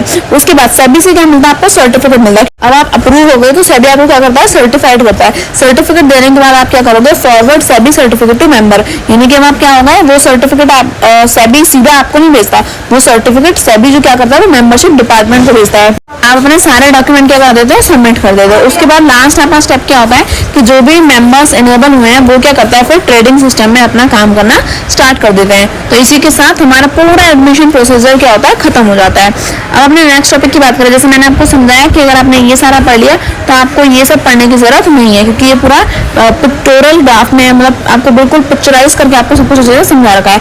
आगे बात करें नेक्स्ट टॉपिक की, तो वो क्या दिया हमारा कि what is meant by surrender of trading member. अगर कोई मेंबर जो ट्रेडिंग मेंबर बन चुका है, अभी तक तो हम ये देख रहे थे कि मेंबर बनना कैसे है, हम जी जान लगा देंगे जी मेंबर बनेंगे, अब मेंबर बन गए, अब हमें क्या, अब हमें मजा नहीं आ रहा, अब हमें मेंबरशिप छोड़नी है। मेंबरशिप को सरेंडर करने का क्या तरीका है, तो इसे पढ़ लेते हैं। तो सरेंडर करने का जो हमें कह सकते हैं कि क्या मेथड होने वाला है, क्या तरीका होगा अगर हमें ट्रेडिंग मेंबरशिप को सरेंडर करना है, तो वो हम कैसे कर सकते हैं। तो देखो, ट्रेडिंग मेंबर जो है, जो मेंबर उसने मेंबरशिप ले लिया है एनएससी में, स्टॉक एक्सचेंज में, तो वो अप्लाई कर सकता है अपने सरेंडर के लिए, यानी कि वो अप्लाई कर सकता है कि अब मुझे यहाँ पे और जॉब नहीं करनी या मैं और नहीं कर सकता, उसके जो भी सर्कमस्टेंसेस है, जो भी सिचुएशन है, जो भी रीजन है, उस सबको बताकर क्या कर सकता है, अप्लाई कर सकता है कि मुझे अब ये काम नहीं करना है। तो वो क्या कर सकता है, अपने सरेंडर के लिए अप्लाई कर सकता है। और एक्सचेंज क्या कर सकता है, ऐसा नहीं कि उसे फोर्स करेगा कि आपने यहाँ पे काम करना ही पड़ेगा, नहीं, एक्सचेंज भी क्या करता है, उसे परमिट करता है कि हाँ अगर आपको यहाँ पे काम नहीं करना तो आप अपनी जो भी कंडीशंस हैं आप उनको जैसा भी आप चाहो आप अपने सर्कमस्टेंसेस समझिए, और अगर आप छोड़ना चाहते हैं तो आप इस काम को छोड़ सकते हैं। तो वो ना फुलफिल करता है। तो SEBI registered but not enabled, ठीक है, यहाँ पे हमें कुछ कंडीशंस दी हैं कि there is however no lock in period applicable in case of trading member who is SEBI registered but not enabled, यानी कि अगर कोई अपना काम छोड़ना चाहता है, यानी कि वो क्या करना चाहता है, अब इस काम से रिलीज होना चाहता है, तो वो क्या कर सकता है, वो एनएससी को या स्टॉक एक्सचेंज को अप्लाई कर सकता है कि हाँ मैं ये काम छोड़ रहा हूँ। उसी के साथ साथ यहाँ पे क्या होगा, कोई भी लॉक इन पीरियड स्टार्ट नहीं होगा, लेकिन ऐसा नहीं होगा कि उसके लिए कोई टाइम पीरियड फिक्स कर दिया जाएगा किस टाइम तक आपको हम बताएंगे कि आप काम छोड़ रहे हैं या नहीं, तो ऐसा कुछ नहीं होता। कि जो भी सेबी के साथ रजिस्टर्ड है तो वो क्या कर सकता है, अपना काम छोड़ सकता है, उसको फोर्स नहीं किया जाता। दूसरा, सेबी रजिस्टर्ड जो भी पर्सन होगा वो क्या कर सकता है, जब भी चाहे उसकी सारी कंडीशंस जो है, जो भी उसकी क्राइटेरिया वो फुलफिल किए जाते हैं, सारी बेनिफिट सारे जो भी उसके प्रोविजंस हैं उसे प्रोवाइड किया जाता है, तो सभी रजिस्टर्ड पर्सन क्या कर सकता है, अपनी मेंबरशिप छोड़ सकता है। तो एनएससी क्या करता है, स्कीम प्रोवाइड कराता है अपने ट्रेडिंग मेंबर्स को कि अगर वो अपने मेंबरशिप कह सकता है डिलीट करना चाहता है, अपनी मेंबरशिप को रिलीज करना चाहता है, तो अपनी मेंबरशिप छोड़ सकते हैं। तो ये सभी एनएससी क्या करता है, ये स्कीम प्रोवाइड करता है।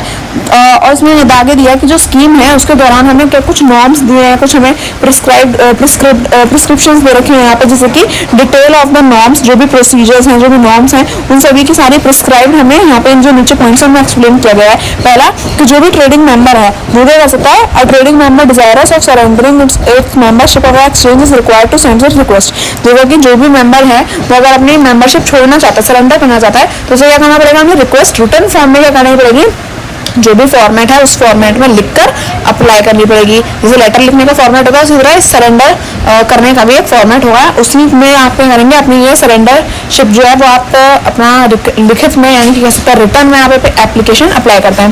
उसके बाद दूसरा क्या है, आप सबमिशन के बाद या सबमिशन से पहले आपको क्या करना पड़ता है, अपना सरेंडर मेंबरशिप जो है, अगर आप अपनी मेंबरशिप को सरेंडर करना चाहते हो उसके लिए एप्लीकेशन पहले फाइल करनी पड़ेगी, यानी कि रिटर्न में दोगे, रिटर्न से पहले उस सबमिशन को करने से पहले आपको बताना भी पड़ता है, इन्फॉर्म भी करना पड़ता है। सो ट्रेडिंग मेंबर क्या होते हैं, रिक्वायर्ड रहते हैं कि वो क्या करें, पहले से ही प्री रिक्वेस्ट एप्लीकेशन भी देकर रखें। अब उसमें क्या होना चाहिए, जैसे कि हमारा सस्पेंशन जो है, जो हम बताएंगे कि हम सस्पेंशन चाहते हैं अपना। दूसरा हम बताएंगे कि हम with respect to the invigilator हम जो भी है एक्शंस अपनी मर्जी से ले रहे हैं, हम यहाँ पे एक्सचेंज को, स्टॉक एक्सचेंज को, सभी को इन्फॉर्म कर रहे हैं कि हम यह काम अपनी मर्जी से कर रहे हैं, और हमें छोड़ना चाहते हैं। तीसरा, who is following within the category of associates as defined by SEBI. तो यहाँ पे दिया कि जो कैटेगरी है एसोसिएशन, जैसे कि हर एक उसकी कैटेगरी होती है, तो हमें अपनी कैटेगरी में हमें डिफाइन करनी पड़ती है। Who owns dues to the exchange, यानी कि अब आपको जैसे कि अगर आपने यहाँ पे एक्सचेंज के साथ आप करना चाहते हो, अपनी मेंबरशिप सरेंडर करना चाहते हो, तो उसके साथ साथ अगर आपने कोई ओन्स कोई ड्यूज ले रखे हैं तो वो भी आपको यहाँ पे बताना पड़ेगा कि हाँ मेरे को ये ड्यूज हैं, तो वो भी पे कर, क्योंकि अब देखो अगर आपने कुछ ड्यूज लिए हैं तो उसके बारे में इन्फॉर्म तो करना पड़ेगा ना। जैसे कि अगर आप कहीं से कोई नौकरी छोड़ रहे हो और आपने वहाँ के लोगों से कुछ उधार ले रखा है, तो वो पूरा करके जाओगे तभी तो नौकरी छोड़ोगे। तो उसी तरह से जो भी आपके ड्यूज हैं वो आपको एक्सचेंज को इन्फॉर्म करने पड़ते हैं। फिफ्थ पॉइंट दिया है, against whom claim bye investor of rupees 10 lakh और मोर आर पेंडिंग और on claim of any amount is pending for a period of more than 6 month. यानी कि अब जो एक्सचेंज वगैरह से पता चले कि हमारा जो इन्वेस्टर है उसकी 10 लाख रुपए की वैल्यू या उससे भी ज्यादा का क्लेम जो है वो उस इंसान पर, जो ट्रेडिंग मेंबर है, उस पर अगर पेंडिंग है तो उस पर क्या होता है, उस पर फिर एक्शन लिया जाता है। तो यानी कि वो सारी इन्फॉर्मेशन आपको प्रोवाइड करनी पड़ेगी। एनएससी खुद ही निकाल लेगी। आपको ऐसा लगता है कि आप नहीं बताओगे, तो एनएससी को पता रहता है, जी रिकॉर्ड सारे उनके पास रहता है, बस वो आपसे चाहता है कि आप ईमानदारी सारी चीजें बता दो। तो अगर इस तरह का कोई भी क्लेम आता है तो आपको देखना पड़ेगा। और इसके साथ साथ अगर मैं अगेंस्ट होम और other claim complaint is pending, अगर कोई पेंडिंग कंप्लेंट चल रही है तो वो भी आपको पहले रिजॉल्व करनी पड़ेगी ट्रेडिंग मेंबर को, उसके बाद ही आप अपना काम खत्म कर सकते हो। और whose turnover fees liability of to SEBI is still outstanding, यानी कि अगर आपकी कोई टर्नओवर फीस भी रह रही है तो वो भी आपको यहाँ पे कंप्लीट करनी पड़ती है।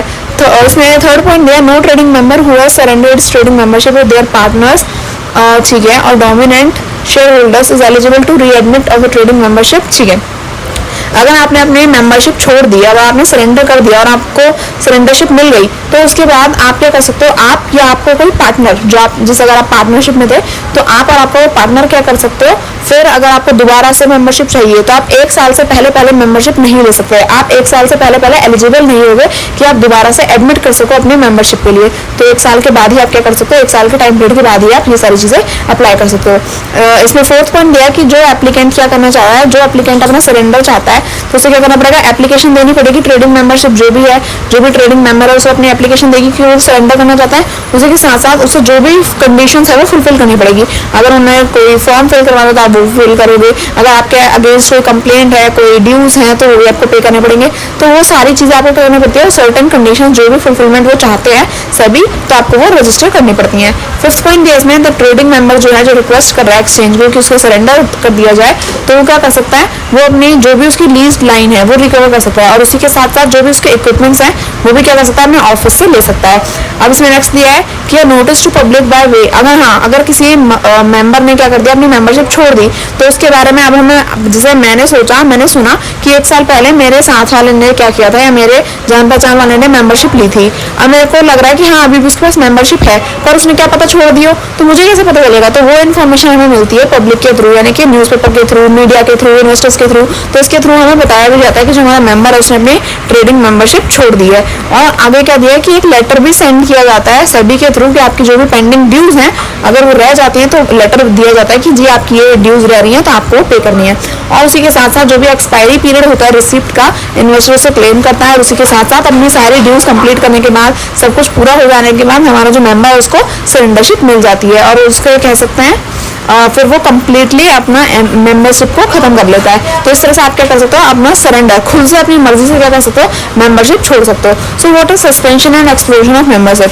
तो ये तो आपने क्या किया, आपने खुद से सरेंडर कर दिया, आपने खुद से अपनी ट्रेडिंग मेंबरशिप छोड़ दिया, आपका नहीं था मन तो आपने छोड़ दिया। पर कई बार हमें सस्पेंशन मिलता है, एक्सक्लूजन मिलता है। तो ये सस्पेंशन और एक्सक्लूजन क्या होता है हमारे मेंबरशिप के, तो पहले बात करते हैं हमने सस्पेंशन की। What are the basis of suspension of membership, हमारे मेंबरशिप के बेसिस क्या है। सस्पेंशन अगर हमें मिल रहा है तो वो किस तरह से मिलेगा, जैसे कि अगर हम क्या करते हैं, मिसकंडक्ट हो गया, यानी कि अगर कोई ट्रेडिंग मेंबर है जो गिल्टी पाया गया कि उसने क्या किया, कुछ रूल्स एंड रेगुलेशंस फॉलो नहीं करे, उसने कुछ गलत किया, कुछ गलत चीजें कंडक्ट करी, तो वो क्या होगा, मिसकंडक्ट अगर आप करते हो कुछ भी चीज तो फिर आपको सस्पेंशन सभी देता है। फिर आपकी मर्जी से आपको सरेंडर नहीं किया जा रहा, आपकी मर्जी से आपको मेंबरशिप से नहीं हटाया जा रहा, आपको जबरदस्ती वो लोग हटा रहा है क्योंकि आपने कुछ गलत किया है। तो अगर आप फ्रॉड करते पाए गए, अगर आपने वायलेट किए कोई भी प्रोविजन, कोई भी लॉज, तो आप बाहर जाते हो, आपको मिसकंडक्ट करके बाहर कर दिया जाता है। अगर आपने इम्प्रॉपर कंडक्ट किया, यानी कि जैसे मैंने आपको कहा गलत चीज़ें अगर आपने परफॉर्म करी, या फिर आपने क्या किया, आपने कुछ सबमिट करने में, ये कोई भी सिक्योरिटी अगर आप सबमिट कर रहे हो तो उसको सबमिशन में आपने क्या किया, फेलियर पाए गए आप, यानी कि अपने आपसे वो नहीं हो पाया कोई भी काम जिसके लिए आपको रखा गया था। उसी के साथ साथ अगर आपने कोई गलत इन्फॉर्मेशन प्रोवाइड करी, आपने जो सही इन्फॉर्मेशन थी वो प्रोवाइड नहीं करी, कुछ गलत काम कर दिया, टेस्टिफाई करने में किसी भी प्रॉब्लम को सॉल्व करने में गलती कर दी, तो आप वहाँ फेलियर पाए गए, तो भी आपको प्रॉब्लम। और अगर क्या करते हैं, अगर आपको submit special return in such form as relevant authority में from time to time prescribe, ठीक है। अगर आप क्या करना चाहिए, अगर आपको जैसे कुछ सबमिट करने के लिए कहा जाए कि आपको रिटर्न सबमिट करने हैं, कुछ स्पेशल फॉर्म्स हैं वो सब, तो अगर आप उसमें भी फेल हो गए तो फिर आपको, अगर आप काम करने में भी फेल हो जाओगे तो ऑब्वियसली बात है आपको सस्पेंड कर दिया जाएगा। तो वो सब अगर आपको क्या करना चाहिए, जो भी अकाउंट्स अगर वो ऑडिट करने का काम दिया गया और उसमें भी आप फेल हो गए तो आपको बाहर निकाल देंगे।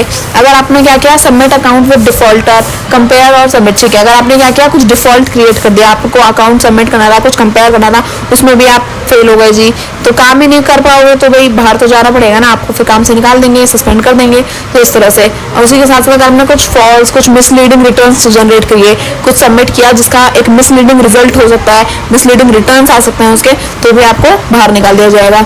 आगे दिया है कि मेक वेशियस, मलेशियस और फ्रिवोलस कंप्लेंट्स, यानी कि अगर हम ऐसा कहें कि अगर आपके अगेंस्ट में कुछ ऐसी कंप्लेंट्स हैं कि आप कुछ गलत कर रहे हैं तो क्या होगा, फिर आपको सस्पेंड किया जाएगा। और अगर साथ ही साथ अगर आप सब्सक्रिप्शन फी देने में, अगर आपको जो भी चार्जेस पे करने हैं उस सब में अगर आप पीछे रह गए, आप वो नहीं कर पाए टाइम पे, तो क्या होगा, आपको सस्पेंड कर दिया जाएगा। तो ये तो हमारे हुए मिसकंडक्ट के।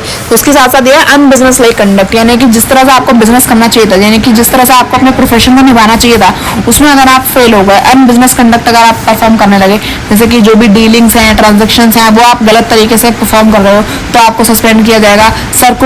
सर्कुलेशन ऑफ रूमर्स, आप अफवाह फैला रहे हो मार्केट में ट्रेडिंग मेंबर बन करके, तो फिर आपको फिर सस्पेंड कर देंगे। और क्या, अनफेयर डीलिंग्स कर रहे हो, गलत काम कर रहे हो, ट्रू मार्केट वैल्यूज को एक्सप्लॉइट कर रहे हो, तो वो सब दिक्कत देगा आपको। मैनिपुलेशन एंड रिंगिंग, यानी कि मार्केट का आपको करना मैनिपुलेट कर रहे हो, लोगों को कुछ अलग ही बता रहे हो जो है नहीं, उसको भी मैनिपुलेट कर करके लोगों की थाली में परोस के दे रहे हो, तो भैया फिर भुगतान तो करना पड़ेगा। Unwarrantable business which affects purchase of sales, ठीक है। अगर आप क्या करो, कुछ ऐसे बिजनेसेस को प्रमोट कर रहे हो जो क्या है, जिनका परचेज करने पर आपको अफेक्ट पड़ सकता है, मार्केट की सेल्स को अफेक्ट पड़ सकता है, अकाउंट रिलेटेड ट्रेडिंग मेंबर्स को अफेक्ट पड़ सकता है, तो आपको सस्पेंड करेंगे। ट्रेडिंग मेंबर अगर क्या कर रहा है, except less than a full and bona fide money payment and settlement and डेब्ट due by other trading member arising out of transaction in securities, यानी कि आप क्या कर रहे हो, किसी और से ड्यूज यहाँ पे कैसे को ट्रांजैक्ट करवा रहे हो अपनी सिक्योरिटीज को लेकर के, तो भी आपको सस्पेंड करेंगे। और डिसऑनर्ड चेक अगर आपने किया, यानी कि आपको जिस तरह से मैंने आपको समझाया, जिस तरह से ब्लैंक चेक साइन नहीं करके रखते, उसी तरह आपने सिक्योरिटीज को भी अपनी जो डिपॉजिटरीज हैं उनका भी ब्लैंक चेक साइन करके नहीं रखते। इस तरह का आपने क्या किया, चेक्स का मिसयूज किया, तो फिर आपको यहाँ पे दिक्कत देखने को मिल सकती है। लास्ट दिया कि failure to carry out transaction with constituents, यानी कि आपने क्या किया, जो भी ट्रांजेक्शन आपको परफॉर्म करने के लिए दी गई थी एज अ ट्रेडिंग मेंबर, आपका जो भी काम आपको दिया गया था कि आपको ट्रांजेक्शन परफॉर्म करनी है, उसमें अगर आप फेल हो जाते हो तो आपको सस्पेंड किया जाता है। किसके दौरान, अनबिजनेस लाइक कंडक्ट के दौरान। आगे दिया अनप्रोफेशनल कंडक्ट, यानी कि आपका जो प्रोफेशन है उसके अकॉर्डिंग काम ना कर करके अगर आप कुछ गलत काम कर रहे हो तो आपको सस्पेंड किया जाएगा। जैसे कि business in securities which leading no permitted, ठीक है, यानी कि इस तरह के बिजनेस, इस तरह की सिक्योरिटीज में इन्वेस्ट करवाना, ट्रेडिंग मेंबर्स को और बाकी इन्वेस्टर्स को इस तरह से धोखा देना कि आप क्या कर रहे हो, जो बिजनेसेस, जो डीलिंग्स परमिट नहीं है सिक्योरिटी मार्केट में, आप उनको परोस रहे हो, उनको आप प्रमोट कर रहे हो, तो फिर आपको दिक्कत होती है।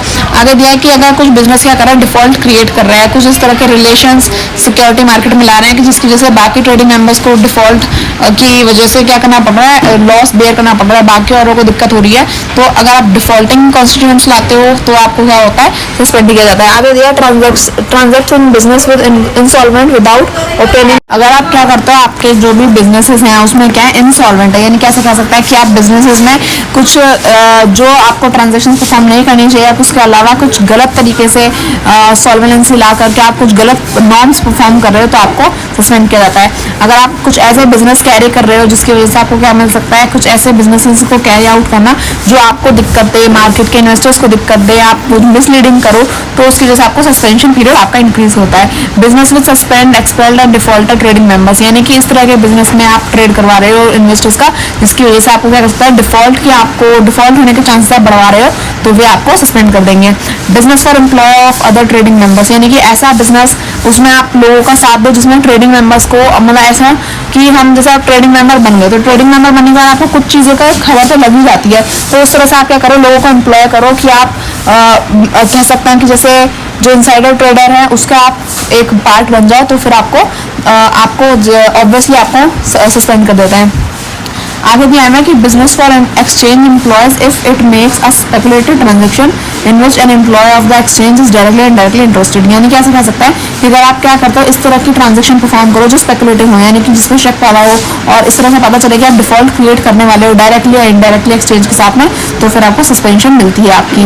और एडवर्टाइजेज फॉर बिजनेस पर्पजेज और इरेगुलर, ठीक है, सॉरी रेगुलर सर्कुलर्स, ठीक है, यानी कि आप कुछ ऐसे बिजनेसेस की एडवर्टीज करो, उनको इस तरह से मतलब प्रेजेंट करो, प्रमोट करो कि आप उनके कह सकते हैं कि पैम्पलेट्स और पब्लिशर्स उन सब का आप साथ दो, ताकि क्या हो, इन्वेस्टर्स भटक जाएं और गलत तरीके में आप उनका साथ दे रहे हो। आप इस तरह के ट्रेडिंग मेंबर हो एक्सचेंज के साथ में जो गलत काम यहाँ पे प्रमोट ज़्यादा कर रहा है, तो फिर आपको दिक्कत होती है।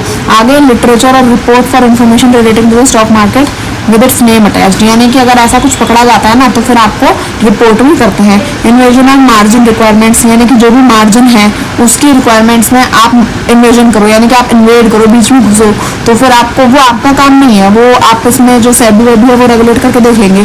तो उस तरह की चीज़ें करना, ब्रोकरेज चार्जेस में आप इन्वेड करो, बीच में घुसो, अपनी नाक घुसाओ, तो वो भी गलत है। और last point, dealing with entities prohibited by SEBI to buy or sell और डील इन सिक्योरिटीज मार्केट, यानी कि सेबी ने जिन सिक्योरिटीज के साथ में डील करना, बाय सेल करना मना कर रखा है, प्रोहिबिटेड कर रखा है, उन सिक्योरिटीज को अगर आप डील करवा रहे हो, तो आप अगर आप पकड़े गए तो फिर आपको क्या कर दिया जाता है, ट्रेडिंग मेंबरशिप से सस्पेंड कर दिया जाता है। तो ये पॉइंट कंप्लीट हुआ। फोर्थ पॉइंट दिया है कि अगर आप ट्रेडिंग मेंबर हो, रिस्पॉन्सिबिलिटी और trading members responsibility for partner agent and employ, यानी कि जो हमारा ट्रेडिंग मेंबर है उसकी क्या रिस्पॉन्सिबिलिटी होती है टुवर्ड्स देयर पार्टनर एजेंट और एम्प्लॉय के टुवर्ड्स। तो यानी कि हम ऐसा कह सकते हैं कि जो भी हमारा ट्रेडिंग मेंबर होता है उसके पास एक अच्छी खासी पावर होती है और एक अच्छी अथॉरिटी होता है, जो क्या करता है, जो भी उनका क्लाइंट है, जो भी उनका एम्प्लॉय है, जो भी उनका एजेंट है और जो भी उनका पार्टनर है, वो उन सबको क्या कर सके, उन सबकी हेल्प कर सके, उनको समझा सके कि किस तरह से स्टॉक मार्केट को वर्क करवाना है, किस तरह से स्टॉक मार्केट में काम हो रहा है, किस तरह से हम अपने इन्वेस्टर्स के इंटरेस्ट को प्रोटेक्ट कर सकते हैं। तो इस तरह से ट्रेडिंग मेंबर की रिस्पॉन्सिबिलिटी है कि वो इन सब का ध्यान रखे। लास्ट दिया suspension on failure to provide margin deposit and capital adequacy requirements, यानी कि अगर आप क्या करो, अगर आपने मार्जिन डिपॉजिट नहीं किया, जो भी आपको मार्जिन डिपॉजिट करना था, तो उसकी सस्पेंशन को फेलियर, यानी कि suspension on failure to provide, ऐसा कह सकता है कि अगर आपको एक मार्जिन प्रोवाइड कराना था एक पर्टिकुलर डेट तक, पर अब वो मार्जिन पे करने में क्या हो गए, फेल हो गए, तो फिर आपको सस्पेंशन पे करना पड़ेगा, क्योंकि एक टाइम लिमिट होती है हर चीज़ की। अगर आप टाइम बाउंडेड हो तो आपको उस टाइम के अंदर रह कर ही वो सारी चीज़ें पूरी करनी होंगी, पर अगर आप वो नहीं कर पाते तो फिर आपको क्या मिलता है, सस्पेंशन मिलता है। तो इसी के साथ हमारा ये समझ में आया हमें कि किस तरह से हमारे जो बेसिस हैं सस्पेंशन के वो यहाँ पे डिस्क्राइब किए गए हैं। आगे अगर हम पढ़ें, सो what is suspension of business, business में सस्पेंशन क्या, तो हमारा बिजनेस सस्पेंशन क्या है इसे पढ़ लेते हैं। तो यहाँ पर हमें इसके 3 सब टाइप दे रखे हैं। पहला दिया है प्री जुडिशियल बिजनेस, दूसरा दिया है अनवारंटेबल बिजनेस और लास्ट में दिया अनसेटिस्फैक्टरी फाइनेंशियल कंडीशंस। तो देखो प्री जुडिशियल बिजनेस क्या है, इसमें क्या दे रखा है, तो जब भी हमारा क्या होता है, रेलेवेंट अथॉरिटी ये फाइंड करती है कि हमारा ट्रेडिंग मेंबर जो है वो इस तरह का बिजनेस कंडक्ट कर रहा है जो प्री जुडिशियल है, यानी कि ऐसा कह सकते हैं कि उस सिक्योरिटीज में हम ऐसा बोल सकते हैं कि सेल्स ऑफ सिक्योरिटी और ऑफर टू परचेज और sale of security for the purpose of upsetting equilibrium of the market और bringing about a condition of demoralisation in which prices will not fairly reflect market value, यानी कि इस तरह का business promote करना जिसमें हमारी जो प्राइसेस हैं, जो भी हमारी सिक्योरिटीज हैं, उनकी प्राइसेस को बहुत ही ज़्यादा मॉडिफाइड कर देना, इस तरह से रिप्रेजेंट करना, इस तरह से लोगों के सामने दिखाना कि वो क्या है, कोई ट्रू वैल्यू हमें रिफ्लेक्ट ना हो, कि आप क्या कर रहे हो, फॉल्स वैल्यूज रिप्रेजेंट कर रहे हो मार्केट के सामने। तो प्री जुडिशियल बिजनेस यानी कि जो जैसे जुडिशरी होती है जो सच का साथ देती है, सही होती है, पर प्री जुडिशियल यानी कि हम कह सकते हैं कि यहाँ पे वो जो जुडिशियल सिस्टम है वो फॉलो ना होकर क्या क्या कर रहे हो, मार्केट के इक्विलिब्रियम को डिस्टर्ब कर रहे हो, आप क्या कर रहे हो, डीमोरलाइजेशन ला रहे हो, यानी कि प्राइसेस जो होने चाहिए थे, जो एक्चुअल ट्रू प्राइस वैल्यू होनी चाहिए थी, वो ना होकर के वो कुछ और रिफ्लेक्ट हो रही है, तो वो होता है हमारे प्री जुडिशियल बिजनेस। इस तरह के बिजनेस को अगर आप प्रमोट करते हो तो वो सस्पेंशन में चला जाता है। अनवारंटेबल बिजनेस क्या होता है, अनवारंटेबल बिजनेस है इस तरह के ओपिनियंस किसी भी रेलेवेंट अथॉरिटी तब बनाती है जब क्या हो, हमारा बिजनेस इस तरह का इफेक्ट परचेज करे, यानी कि इफेक्ट परचेज और sale of for its constituent accounts और for any account in which it is directly और इनडायरेक्टली इंटरेस्टेड विच परचेजेज और sale are excessive in views its constituent और इट्स ओन मीन्स, ठीक है, एंड फाइनेंशियल रिसोर्सेज और its view of market for such security और, ठीक है, यानी कि अनवारंटेबल बिजनेस होगा कि आप क्या करो, सिर्फ और सिर्फ अपनी मीन्स के अकॉर्डिंग ही सारी चीजें मॉडिफाइड करे जा रहे हो। यानी कि आपकी पर्सनल मीन्स क्या है, आपको अपने फाइनेंशियल रिसोर्सेज के अकॉर्डिंग किस तरह से काम करना है, आप डायरेक्टली और इनडायरेक्टली सिर्फ और सिर्फ अपने इंटरेस्ट के अकॉर्डिंग ही काम किए जा रहे हो, तो वो होता है हमारे अनवारंटेबल बिजनेस। यानी कि जो मार्केट को तो इतना कुछ खास फायदा देने, सिर्फ अपने मीन्स को फुलफिल करने वाला हो, तो इस तरह के बिजनेस होता है अनवारंटेबल, जिसको आप क्या कर सकते हो, सस्पेंड कर सकते हो। और अनसेटिस्फैक्टरी फाइनेंशियल कंडीशन क्या है, ये इस तरह की जब हमारी रेलेवेंट अथॉरिटीज ये फाइंड करती हैं, जब हमारी रेलेवेंट अथॉरिटीज को ये पता चलता है कि जब हमारा ट्रेडिंग मेंबर क्या कर रहा है, बैड फाइनेंशियल कंडीशन में हो, जो क्या कर सकता है कि अब बिजनेस को आगे कंटिन्यू नहीं कर पाएगा, परमिट नहीं कर पाएगा, सेफ्टी नहीं दे पाएगा अपने इन्वेस्टर्स को, अपने क्रेडिटर्स को, तो हमारा एक्सचेंज क्या करता है, उसको सस्पेंड करता है और कहता है कि ये अनसेटिस्फैक्टरी फाइनेंशियल कंडीशन है। यानी कि हमारे फाइनेंशियल कंडीशन हमारे कुछ एलिजिबिलिटी क्राइटेरिया में थे ना हमारी फाइनेंशियल कंडीशन, तो वो यहाँ पे अनसेटिस्फाई हो रही है, तो इसलिए वो यहाँ पे सस्पेंशन लग जाता है। अब सस्पेंशन रिमूव किस तरह से होता है कि हाँ ठीक है सस्पेंशन तो लग गया, पर उसका रिमूवल का क्या प्रोसेस है, तो suspension of business as above shall continue will trading member has been allowed by the relevant authorities। यानी कि जब हमारी relevant authorities क्या करती है, खुद अपने ट्रेडिंग मेंबर को अलाउ करती हैं, तभी हमारा ट्रेडिंग मेंबर क्या करता है, उसका सस्पेंशन रिमूव होता है और तभी वो वापस अथॉरिटी के साथ में काम करने के लिए वापस आता है। अब बात करें हमारे what are the consequence of suspension. Suspension जब हमें मिलता है तो उसके कॉन्सिक्वेंसेज क्या होते हैं, यानी कि फिर सस्पेंड हो गए तो क्या फर्क पड़ा, तो वो जो चीजें हैं, वो जो कॉन्सिक्वेंसेज हैं, तो उन्हें पढ़ लेते हैं। पहला दिया सस्पेंशन ऑफ मेंबरशिप राइट्स। जब आप क्या करते हो, सस्पेंशन आपको मिल जाती है, तो उसके बाद यहाँ पे आपके सस्पेंशन राइट्स चले जाते हैं। यानी कि सस्पेंशन राइट नहीं, मेंबरशिप राइट। आपको पहले ट्रेडिंग मेंबर थे, आपको सस्पेंड कर दिया तो काहे के ट्रेडिंग मेंबर आप, फिर आपसे वो जितने भी राइट्स होते हैं ट्रेडिंग मेंबर के, आप सस्पेंड हो चुके हो तो आपसे वो राइट्स ले लिए जाते हैं। तो यानी कि सस्पेंशन की एक कॉन्सिक्वेंसी क्या है कि आपसे वो आपके राइट्स छीन लिए जाएंगे जो भी आपके पास में होंगे। दूसरा, राइट ऑफ क्रेडिटर अनइम्पेयर्ड। ठीक है, the suspension should not affect the right of the trading members who are creditors of the suspended trading members.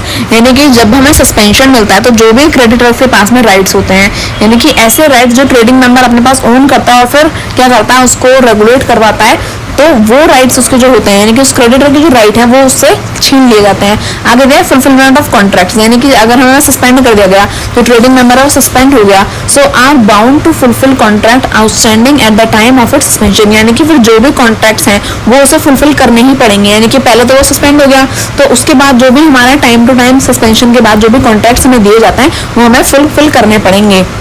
आगे दिया है फर्दर बिजनेस प्रोहिबिटेड। यानी कि अब वो सस्पेंडेड है तो उसके आगे के जो भी बिजनेस थे, आगे के उसके जो भी कॉन्ट्रैक्ट होने वाले थे, जो वो परफॉर्म करता है, अब वो क्या है, प्रोहिबिटेड है। क्योंकि अब वो नहीं कर पाएगा, क्यों, क्योंकि अभी वो फिलहाल के लिए क्या है, सस्पेंड हो जाएगा। तो सस्पेंडेड ट्रेडिंग मेंबर थोड़ी ना काम कर सकता है, तो उसके जो फर्दर जो भी उसके बिजनेस प्लान्स थे वो सारे कैंसिल हो जाते हैं और ट्रेडिंग मेंबर क्या करता है, फिर आगे डील नहीं कर पाता और उसकी सस्पेंशन के बाद ही वो क्या करता है, वो सारी चीजें डील करता है। अब बात करें हमारे what are the consequences of expulsion. यहाँ पे एक्सप्लोजन के कॉन्सिक्वेंसेस, तो यहाँ पे हमें दिया है कि trading member right are forfeited. यानी कि the expel trading member shall forfeited to the exchange its right of trading membership and all rights and privileges of the trading member of the exchange including any right to use of और any claim upon और any interest in any property और funds of the exchange but any liability और of any such trading member to the exchange और to any trading member of the exchange shall continue and remain unaffected by its expulsion. यानी कि हम ऐसा कह सकते हैं कि यहाँ पे कंप्लीटली आपसे राइट नहीं लिए जाते, यहाँ पे ऐसा बोल सकते हैं कि आपको जो प्रिविलेजेस हैं वो आपसे ले ली जाती हैं, कुछ चीज़ें आपसे छीन ली जाती हैं, पर उसके बाद भी अगर आपने कुछ ऐसे जो आपके कॉन्ट्रैक्ट्स हैं वो आप थोड़े बहुत क्या कर सकते हो, कंटिन्यू कर सकते हो, वो रिमेन्स, वो क्या रहते हैं, वो अनअफेक्टेड रिमेन रहते हैं, यानी कि अनअफेक्टेड रहते हैं। ऑफिस वेकेटेड, ठीक है, जैसे कि वैकेंसी जो होती है वैसा। तो ऑफिस वेकेटेड में क्या है कि expulsion will create a vacancy in any office और position held by the excluded trading member. यानी कि सस्पेंशन में क्या हो गया कि आपको बाहर निकाल दिया, पर आपकी सीट आपकी ही आपको वापस मिल जाएगी। पर एक्सप्लोजन में क्या होता है, ऑफिस वेकेटेड, यानी कि आपकी जो जगह थी, आपकी जो वैकेंसी थी वो क्रिएट हो जाती है, आप चले गए, ठीक है, अब वहाँ पे आपकी जगह पे क्या है, एक वैकेंसी आ जाएगी, दूसरा ऑफिसर वहाँ पे आके बैठेगा, तो एक वैकेंसी क्रिएट हो जाती है। राइट ऑफ क्रेडिटर अनइम्पेयर्ड, यानी कि यहाँ पे क्या होता है, एक्सप्लोजन क्या करता है, जो भी राइट है ट्रेडिंग मेंबर के उनको अफेक्ट नहीं करता कि ठीक है, जो क्रेडिटर था जिसके साथ आपको काम करना था, अब आप वहाँ से चले गए, इट्स ओके, आपकी जगह कोई और आ जाएगा, तो इस तरह से जो क्रेडिटर है उनके राइट को यहाँ पे कोई भी खास फर्क नहीं पड़ता, वो अनअफेक्टेड रहता है, नॉट अफेक्ट, उनके राइट्स पे कोई इफेक्ट नहीं पड़ता। फुलफिलमेंट ऑफ कॉन्ट्रैक्ट, जो एक्सपेल्ड ट्रेडिंग मेंबर्स हैं जो बाउंडेड है अपने कॉन्ट्रैक्ट को फुलफिल करने के, उनके पास यहाँ पे क्या होता है, time of exclusion and it may be permission for the relevant authority to close out outstanding transaction with और थ्रू अ ट्रेडिंग मेंबर। यानी कि अब यहाँ पे जो कह सकते हैं जो रेलेवेंट अथॉरिटीज हैं उनके हाथ में ये पावर होती है कि वो क्या करना चाहें, वो करना चाहते हैं इस ट्रांजेक्शंस को, उनके कॉन्ट्रैक्ट को यहाँ पे रोक सकते हैं और फिर जो टाइम है उसके अकॉर्डिंग फिर वो अपने कॉन्ट्रैक्ट को फुलफिल करें। फिफ्थ पॉइंट है trading member not to deal with expelled trading member, यानी कि no trading member is allowed to transact business for or with or share broker with the expelled trading member except with the previous permission of the relevant authority। यानी कि अगर कोई जो हमारा trading member अगर वो एक्सपेल्ड किया गया है, यानी कि उसको क्या किया गया है, एक्सप्लोजन दिया गया है, तो फिर वहाँ पे वो ट्रांजैक्ट करने के काबिल नहीं है जब तक कोई हमारी जो रेलेवेंट अथॉरिटी है वो परमिशन ना अलाउ करे, तब तक वो क्या कर सकता है, ट्रांजेक्शन नहीं परफॉर्म कर सकता। और consequences of declaration of defaulter to follow, अगर क्या हो, अगर हम डिफॉल्टर डिक्लेयर हो जाए तो क्या होगा, तो फिर जो हमारी प्रोविजंस है, जो हमारी सिक्योरिटी मार्केट है वो क्या करती है, प्रोटेक्शन फंड मेंशन करती है, और जो बाय लॉज जो भी आपकी एप्लीकेबल्स हैं, जो भी ट्रेडिंग मेंबर है उसे एक्सपेल्ड किया जाता है एक्सचेंज से, और साथ ही साथ उसे डिफॉल्टर डिक्लेयर करके पूरी तरह से बाहर कर दिया जाता है। तो ये हमारी हो गए डिफॉल्टर डिक्लेयर होने के चांस बात। अब यहाँ पे आगे क्या दिया है कि how trading member will be declare defaulter, यानी कि अगर कोई ट्रेडिंग मेंबर है उसे डिफॉल्टर हमने डिक्लेयर कर दिया कि ये क्या है, डिफॉल्टर है, तो किस तरह से आप कहोगे कि ये डिफॉल्टर है। तो डिफॉल्टर होने के चार्जेस क्या है, डिफॉल्टर होने के लिए आपको करना क्या पड़ेगा कि आप डिफॉल्टर कहलाओगे। डिफॉल्टर कहलाने के लिए ये हमें कुछ पॉइंट्स दे रखे हैं, देखो यहाँ तक ये जे पॉइंट तक हमें समझा रखा है कि डिफॉल्टर होने के क्या क्या मतलब क्या क्या पॉइंट्स हैं। तो इसे स्टेप पढ़ना स्टार्ट करते हैं। ऐसा कह सकते हैं कि जब भी क्या हो, वो अपनी ऑब्लिगेशंस फुलफिल करने में अनेबल हो, यानी कि अपनी ऑब्लिगेशंस फुलफिल ना कर पाए। दूसरा, अगर उसने कुछ भी डिस्क्लोज किया हो, उसने कुछ एडमिट किया हो, पर वो अपनी ड्यूटीज को फुलफिल ना कर पाए तो फिर वो डिफॉल्टर होगा। तीसरा, अगर वो फेल हो जाए अपने पेमेंट्स को पे करने में, बाय रूल्स वो क्या कर पाए, रेगुलेट ना कर पाए, मनी डिफरेंसेस को कंप्लीट ना कर पाए, तो फिर वो एक डिफॉल्टर होगा। उसी के साथ साथ अगर वो अपने बैलेंस शीट को फॉलो ना कर पाए, बैलेंस शीट वो कंप्लीट ना कर पाए, तो उसके साथ वो डिफॉल्टर कहलाएगा। ड्यू डेट्स के साथ वो डिलीवरी ना कर पाए, ऑर्डर जो रिसीव हुए उनको पे ना कर पाए टाइम टू टाइम, तो फेल हो जाए उन सब कामों को करने में, डिफॉल्टर कहलाएगा। उसी के साथ साथ अगर वो क्या हो, अपनी जो डिलीवरी है, अपनी जो भी सिक्योरिटीज की डिलीवरी का है, पे करना है उन सिक्योरिटीज को, कमिटमेंट दी है अपनी, तो वो सबको अगर वो कर पाए, फेल हो जाए उन सब कामों में, तो फिर वो डिफॉल्टर कहलाता है। उसी के साथ साथ अगर वो क्या करना चाहता है, कोई भी रूल्स एंड रेगुलेशंस हैं जो उसकी आर्बिट्रेशन को, तो वो अगर वो ना कंप्लीट हो पाए, वो उसके रूल्स फॉलो ना हो, या फिर सिक्योरिटी ने जो स्टॉक एक्सचेंज ने जो रूल्स बनाए हैं, जो भी रेगुलेशंस हैं, उस समय वो फेल हो जाएगा, डिफॉल्टर होता है। अगर वो एक पार्टनर है, पार्टनरशिप में है, वो एक इंडिविजुअल पर्सन है, कोई कॉर्पोरेट है, तो अगर वो क्या कर पाए, कोर्ट के लॉ के साथ में एडजस्ट ना कर पाए, खुद को सही से काम ना करवा पाए, उसमें पिटिशंस लग जाए तो फाइल्स के अकॉर्डिंग, तो फिर क्या होगा, फिर वो उस कंपनीज एक्ट के दौरान फिर वो डिफॉल्टर होगा। उसी के साथ साथ अगर वो क्या होगा, प्रीजुडिस क्राइम करे, यानी इस तरह की अपॉर्चुनिटीज वो जो है वो सीख ना कर पाए, और रिकॉग्नाइज्ड स्टॉक एक्सचेंज में काम कर रहा है पर फिर भी क्या कर पा रहा है, सही से अपने मेंबर्स को, अपने क्लाइंट्स को वो अटेंड नहीं कर पा रहा, तो डिफॉल्टर होता है। उसी के साथ साथ लास्ट पॉइंट दिया कि बाय लॉज जो भी उसकी ट्रेडिंग फैसिलिटीज उसे दी गई हैं, अगर वो उसे इमीडिएटली परफॉर्म नहीं कर पा रहा, इन्फॉर्मेशन नहीं दे पा रहा, उसी के साथ साथ अगर वो उसे एक्सप्लोजन मिल चुका है, तो फिर वो उसका क्या होगा, जो उसका सर्टिफिकेट है, जो उसका रजिस्ट्रेशन सर्टिफिकेट था, वो कैंसिल हो जाएगा और वो एक डिफॉल्टर कहलाएगा।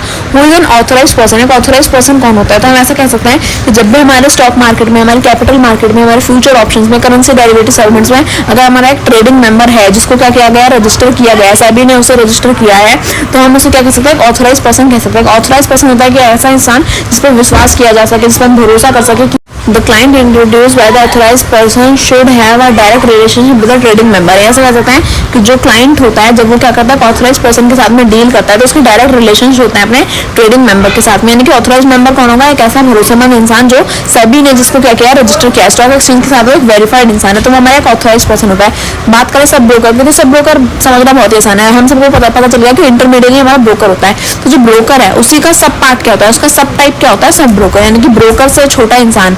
अब छोटा मतलब मैं वैसे नहीं कह रही कि उसकी बहुत ही पहुंच नहीं है, बहुत ऊपर तक, या वो बहुत ही तुच्छ किस्म का इंसान है, नहीं, छोटा इंसान है, यानी कि उसकी पोस्ट उससे नीचे आती है। तो सब ब्रोकर के अंडर जो काम करेगा वो होता है उसका सब ब्रोकर। तो सब ब्रोकर एक इंपॉर्टेंट इंटरमीडिएट है जो स्टॉक ब्रोकर के लिए काम करता है। तो सब ब्रोकर का ऐसा कह सकते हैं कि वो स्टॉक ब्रोकर के लिए काम करता है, तो वो हमारा सब ब्रोकर है। सब ब्रोकर, अब यहाँ पे कुछ इसके हमारे डॉक्यूमेंट्स दे रखे हैं कि ट्रेडिंग मेंबर जो क्या करता है, सब ब्रोकर होता है, उसके लिए बनने के लिए कुछ रिक्वायर्ड है, कुछ सबमिट्स, हमें डॉक्यूमेंट्स को सबमिट करना पड़ता है अपने डिपार्टमेंट में, तो मेंबरशिप डिपार्टमेंट में, तो उसमें क्या करना पड़ता है, सबसे पहले तो आपको अपनी जो copy of sub broker agreement, आपको वो ब्रोकर एग्रीमेंट सर्टिफाई करना पड़ता है ट्रेडिंग मेंबर को। दूसरा, एप्लीकेशन आपको यहाँ पर रजिस्टर करनी पड़ती है कि एज अ सब ब्रोकर आप सिक्योरिटी मार्केट में काम करेंगे। आपका फॉर्म डी होता है। फॉर्म सी में आपको क्या करना पड़ता है, अपना रिकमेंडेशन लेटर डालना पड़ता है कि हाँ हम जो है हम इस स्टॉक ब्रोकर की पोस्ट के लिए हैं और हमें रिकमेंड किया गया है, ये वो, तो वो सब। उसी के साथ साथ आपको रेफरेंस लेटर भी यहाँ पे जो है एप्लीकेंट बैंकर, यानी कि reference letter from the applicant banker, जो भी आपका एप्लीकेंट था, जो भी एप्लीकेंट है, उसको अपने बैंकर से क्या करना पड़ता है, अपना एक रेफरेंस लेटर भी यहाँ पे सबमिट करवाना पड़ता है। उसी के साथ साथ जो थर्ड पार्टी है, such as CA, CS, lawyer, notary of other stock exchange, यानी कि जो हम कहते हैं ना कि जो हायर अथॉरिटीज होती हैं उनका रेफरेंस लेकर के हमें क्या करना पड़ता है, यहाँ पे अपनी चीजें सबमिट करनी पड़ती हैं। जैसे कि अगर हमें मेडिकल चाहिए तो हम किसी डॉक्टर्स के साइन करवाते हैं अपने मेडिकल पर, तो हम उसे स्कूल में सबमिट करते हैं। तो उसी तरह यहाँ पे एडमिशन के लिए हमें क्या करना पड़ता है, अपने रजिस्ट्रेशन के लिए हमें यहाँ पे थर्ड पार्टी का यूज करना पड़ता है, जैसे किसी सीए का, सीएस का या किसी लॉयर वॉयर का, ताकि वो क्या कर सके हमारे सबमिशन में हमारे रेफरेंस लेटर को वो यूज करवा सके। उसी के साथ साथ डिक्लेरेशन फॉर सब ब्रोकर, कि हमें आपको क्या पर डिक्लेरेशन भी आपका देना पड़ता है कि आपका कोई भी ऑफेंस नहीं है, आपने कुछ भी गलत नहीं किया, नॉन कन्विक्शन हो आप, तो आपको वो डिक्लेरेशन भी आपकी देनी पड़ती है। Undertaking from sub broker about dealing directly with investors, यानी कि आपको ऐसा कुछ ऐसा नहीं होना चाहिए आपके कि आपका कोई ऐसा रिकॉर्ड है कि जो आपको खराब रिप्रेजेंट करे, ऐसा नहीं होना चाहिए। आप अनरजिस्टर्ड नहीं होने चाहिए। उसी के साथ आपको इन्वेस्टर के साथ डायरेक्टली डील करना आना चाहिए। तो आप इस तरह के सब ब्रोकर होने चाहिए। तो आपने दिया कि कंफर्मेशन होनी चाहिए कि आप जब सब ब्रोकर बनोगे तो आप किसी भी गलत काम में नहीं होगे, आप किसी गलत काम में इन्वॉल्व नहीं हो रखे हो और आप इजीली यहाँ पे कमोडिटी एक्सचेंज में काम करोगे, तो उस तरह का लेटर हेड आपको प्रोवाइड करना पड़ता है। उसी के साथ में registered partnership deed and registered partnership certification, यानी कि आपको सर्टिफिकेट है पार्टनरशिप वाले, वो भी आपको इंडीड कराने पड़ते हैं। लास्ट पॉइंट दिया है, list of directors of sub broker on a specific date of certified by CS, यानी कि आपको किसी सीए या फिर सीएस की हेल्प लेकर आपको क्या करना पड़ता है, लिस्ट ऑफ सब ब्रोकर्स को सर्टिफाइड करना पड़ता है एक स्पेसिफाइड डेट पर। जब आप ऐसा कर देते हो तो आप ऐसा सब ब्रोकर के लिए एलिजिबल होते हो। अब एलिजिबल यानी कि आप कंप्लीटली आप सब ब्रोकर बन ही नहीं जाओगे, एलिजिबिलिटी क्राइटेरियाज भी होते हैं। तो यहाँ पे आप कुछ हमें दे रखे हैं इंपॉर्टेंट डॉक्यूमेंट जो आपके रिलेटेड हैं as a for being a sub broker. तो पहला क्या दिया, इंडिविजुअल क्लाइंट रजिस्ट्रेशन एप्लीकेशन, या अगर आप एक इंडिविजुअल हो तो आपको रजिस्ट्रेशन एप्लीकेशन आपका एक इंपॉर्टेंट डॉक्यूमेंट है। उसके साथ साथ non individual client registration application, अगर आप एक इंडिविजुअल नहीं हो, कोई पार्टनरशिप में हो या किसी फॉर्म में हो, तो आपको नॉन इंडिविजुअल क्लाइंट भी भरना पड़ेगा। उसी के साथ साथ सब ब्रोकर क्लाइंट एग्रीमेंट, यानी कि अगर आप एक सब ब्रोकर बनना चाहते हो तो उसका क्लाइंट एग्रीमेंट भी आपको फिल करना पड़ता है। एलिजिबिलिटी क्या क्या होती है हमारी, तो पहला दिया है कि आपकी जो एज है वो क्या, they should not be less than 21 year of the age, ठीक है, जो यानी कि आप 21 साल से छोटे नहीं होने चाहिए, आप 21 साल की उम्र से बड़े होने चाहिए for being an sub broker. आगे दिया है, they should not have been convicted of any offensive, ठीक है, जैसे मैंने कहा कि आपको कोई भी फ्रॉड, कोई भी इनकन्वीनियंट वर्क, कोई भी ऑफेंसिव वर्क में आपका नाम नहीं होना चाहिए। ऐसा नहीं कि आपका क्रिमिनल बैकग्राउंड चल रहा है और आप यहाँ पे सब ब्रोकर स्टॉक ब्रोकर की जगह पे स्टॉक नहीं सब ब्रोकर बनने आ गए, ऐसा आप कुछ नहीं करेंगे। आपके पास कोई भी इस तरह के आपकी बैकग्राउंड में चीज़ें नहीं होनी चाहिए, आपको एक साफ सुथरा अच्छा बच्चा होना चाहिए। थर्ड पॉइंट दिया है, they should have either pass 12th standard, हाँ जैसे मैंने आपको कहा अगर आप 21 साल के तो ऑब्वियसली आपको 12th पास होना ही चाहिए, ग्रेजुएट हो तो और भी बढ़िया, तो आप 12th पास इक्विवेलेंट होने चाहिए और रिकॉग्नाइज होने चाहिए किसी भी गवर्नमेंट या फिर किसी भी ऐसे स्कूल से जिसकी मान्यता है। ऐसा नहीं कि आप किसी भी झोला आप स्कूल से आ गए जिसका नाम ना पता ना रजिस्टर्ड है वो स्कूल, नहीं, ऐसा नहीं चल सकता। तो किसी भी गवर्नमेंट स्कूल से आप 12th पास होने चाहिए 10+2 के टाइम से, और आपका 2 साल का वर्क एक्सपीरियंस भी होना चाहिए। आगे दिया है, they should not have been debarred by SEBI, यानी कि ऐसा नहीं होना चाहिए कि सेबी ने पहले ही आपको धुतकार के बाहर कर रखा है और फिर भी आप सब ब्रोकर बनने आ गए, ऐसा नहीं होना चाहिए। आप किसी भी सेबी की किसी भी एक्सचेंज से डिबार्डेड नहीं होने चाहिए, यानी कि पहले ऑर्गेनाइजेशन ही आपको बाहर कर दे, ऐसा नहीं होना चाहिए। आगे दिया, what is the registration process for sub broker, अगर आपको एक सब ब्रोकर बनना है तो उसका रजिस्ट्रेशन प्रोसेस क्या होता है। सबसे पहले तो आपको प्रिस्क्राइब मैनर में जो आपकी फीस है वो पे करनी पड़ेगी। उसी के साथ साथ ग्रीवेंस में जो भी एडुकेट स्टेप्स दे रखे हैं वो उसे फॉलो करने पड़ेंगे। उसे सेबी को इन्फॉर्म करना पड़ेगा कि वो क्या करना चाहता है, एज अ सब ब्रोकर अपना रजिस्ट्रेशन चाहता है। थर्ड पॉइंट है, in case of any change in the status and constitution the sub broker should obtain primary permission of SEBI to continue to buy, sell और deal in security in any stock exchange and तो जब भी हमारा एक sub broker क्या करता है, registration कराता है अपने सेबी के साथ में, तो अगर कोई भी चेंज आता है, जैसे और कोई लॉज चेंज हो रहे हैं, कोई रूल्स एंड रेगुलेशन चेंज हो रहे हैं, तो हमारे सेबी को क्या करना पड़ता है, एक प्रायर परमिशन लेनी होती है सेबी से, ताकि वो क्या कर सके, अपनी जो डीलिंग है अपनी सिक्योरिटीज की बाय और सेलिंग जो है वो कंटिन्यू कर सके। और लास्ट पॉइंट इसमें दिया है, he should be authorised in writing by a stock broker being a member of stock exchange for affiliating himself in buying selling और डीलिंग इन सिक्योरिटीज। यानी कि अगर किसी को क्या करना है, सब ब्रोकर बनना है, रजिस्ट्रेशन चाहिए अगर उसे, तो उस पर्सन को क्या करना पड़ेगा, खुद को ऑथराइज करवाना पड़ेगा किसी एक स्टॉक ब्रोकर से। जो स्टॉक ब्रोकर ऐसा नहीं होना चाहिए कि वो भी अनवेरिफाइड है, नहीं, वो स्टॉक ब्रोकर ऑथराइज होना चाहिए जो ऑलरेडी मार्केट में क्या है, रजिस्टर्ड है। तो उससे हम क्या कर सकते हैं, अपना खुद को ऑथराइज करवा सकते हैं। तो इस तरह से हम क्या कराते हैं, सभी के रजिस्ट्रेशन के लिए सब ब्रोकर क्या करता है, अप्लाई करता है। आगे दिया है what is process of cancellation of registration, कि मान लो कि अगर किसी को रजिस्ट्रेशन कराना है, करा लिया, ठीक है, पर अब वो अपने रजिस्ट्रेशन को कैंसिल कराना चाहता है, तो कैंसिलेशन का क्या प्रोसेस रहने वाला है। तो पहला दिया कि आपको पहले एक रिक्वेस्ट लेटर आपको क्या करना पड़ेगा, सेंड करना पड़ेगा कि आप अपने सब ब्रोकर की पोस्ट को सरेंडर करना चाहते हैं। उसके साथ साथ आपका जो ट्रेडिंग मेंबर है वो आपको क्या करना पड़ेगा, undertaking from the trading member, जो भी आपके ऊपर काम कर रहा था आपको उससे अंडरटेकिंग पास कराना पड़ेगा। नहीं कैसे कह सकते हैं, एप्लीकेशन आपको फाइल करवानी पड़ती है सभी के साथ में, एक्सचेंज के साथ में, कि आप उन्हें बता रहे हो कि आप अपनी पोस्ट को सरेंडर करना चाहते हो, छोड़ना चाहते हो। थर्ड दिया है कि application from sub broker for surrender of registration if sub broker is traceable, if sub broker is not traceable then a copy of, ठीक है, अगर जो हमारा सब ब्रोकर है वो ट्रेसेबल है, यानी कि वो पहुंच सकता है सभी तक, पास में ही रहता है, तो क्या करेगा, वो एप्लीकेशन फाइल कराएगा। पर अगर वो क्या थोड़ा सा दूर रहता है, वो ट्रेसेबल नहीं है, या फिर वो किसी, मान लो किसी फॉरेन कंट्री में रह के ऑनलाइन काम कर रहा था, तो अब वो नहीं आ सकता छोटे छोटे से कामों को अप्लाई करने के लिए, एप्लीकेशन देने के लिए, तो वो क्या करेगा, वो अपनी कॉपी जो है वो ट्रांसफर कर देगा उसकी टर्मिनेशन नोटिस की, कि वो अपने इस काम को छोड़ना चाहता है। फोर्थ दिया इसमें कि the difference between the proof of delivery of termination notice and the date of application to exchange the surrender of sub broker should be 30 days और मोर। यानी कि जो डिफरेंस होना चाहिए कि पहला तो आप अपना लेटर भेजोगे, एप्लीकेशन भेजोगे कि आप सरेंडर करना चाहते हो, तो टर्मिनेशन नोटिस जो होगा, और जिस दिन आपने जो एप्लीकेशन सेंड करी है उन दोनों के बीच में 30 दिन का या 30 दिन से ज्यादा का डिफरेंस होना चाहिए। यानी कि हम ऐसा कह सकते हैं कि जब आप अपने लेटर भेजते हैं तो उसके बाद आपको 30 दिन से ज्यादा मिलता है कि आप क्या कर सको, सोच विचार कर सको, और उसके बाद भी अगर आपका डिसीजन नहीं बदला तो आप अपना एप्लीकेशन सेंड कर सकते हो।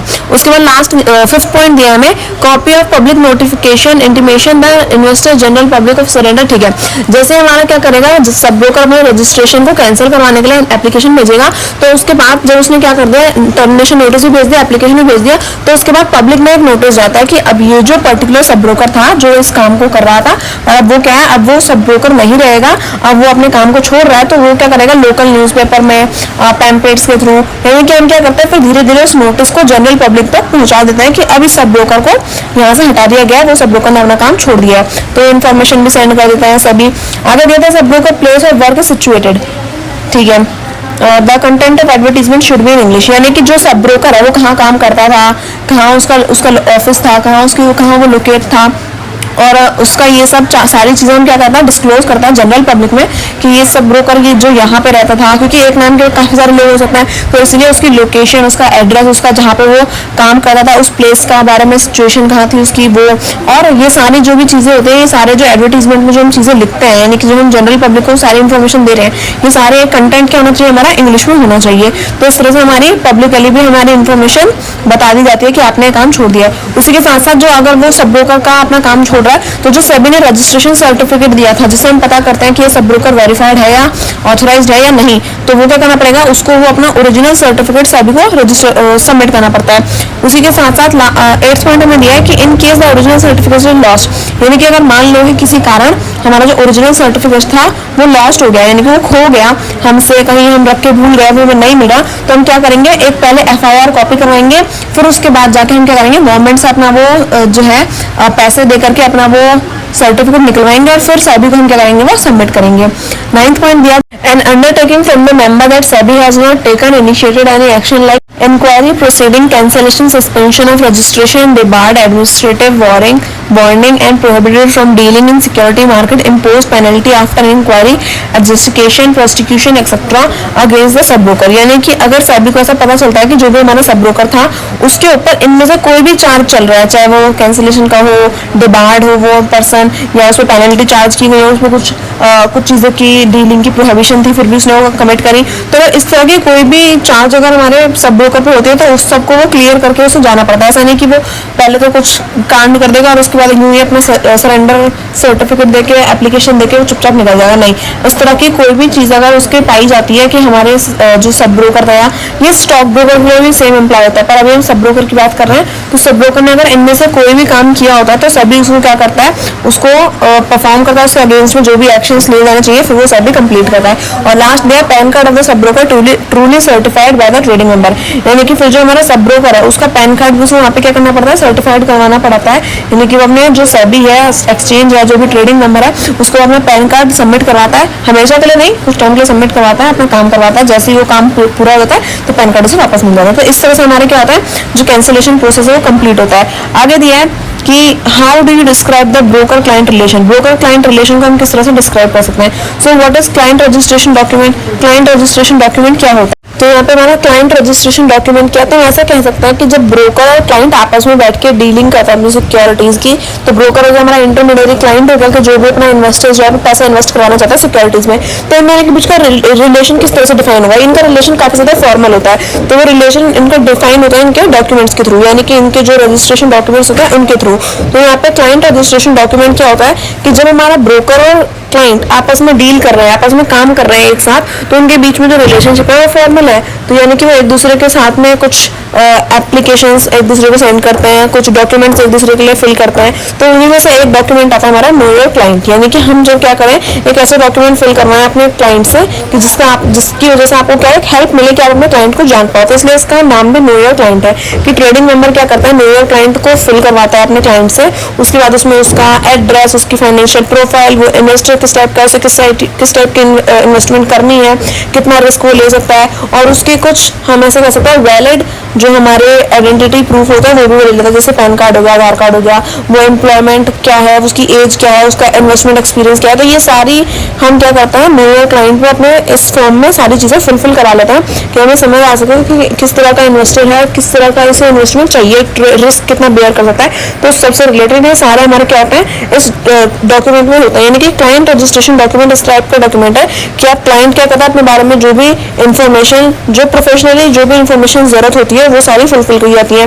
वो फॉर्म फिल करने के बाद हम समझ सकते हैं कि हमारे क्लाइंट को क्या चाहिए, किस तरह से उसको डील करना है, कितना पैसा है कि हम उसमें इन्वेस्ट कर सकें।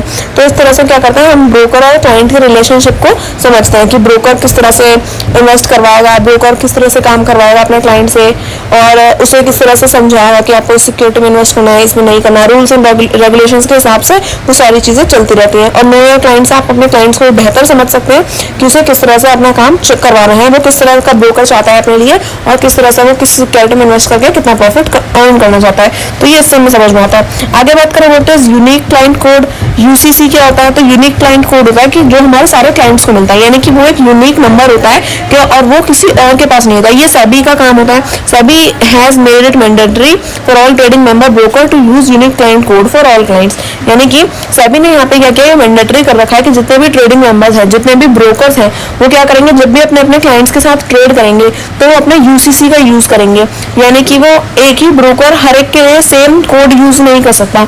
उन्हें हर क्लाइंट के लिए क्या करना पड़ेगा, यूनिक क्लाइंट कोड यूज करना पड़ेगा, क्योंकि उनका क्लाइंट क्या है, अलग है, तो इसलिए उसका कोड भी क्या होगा, अलग होगा। उसी के साथ साथ उसके परमानेंट अकाउंट नंबर अलॉट किए जाते हैं income tax department for all their clients, यानी कि हम ऐसे कह सकते हैं कि इससे क्या होता है, अगर आप अपने क्लाइंट कोड को यूनिकली यूज करते हैं, हर एक के लिए अलग अलग यूज करते हैं, तो आपको समझ रहेगा, आपको डिफरेंस रहेगा कि इस क्लाइंट के लिए क्या करना है, दूसरे क्लाइंट ने क्या किया है, तो सब में डिफरेंस क्रिएट रहता है।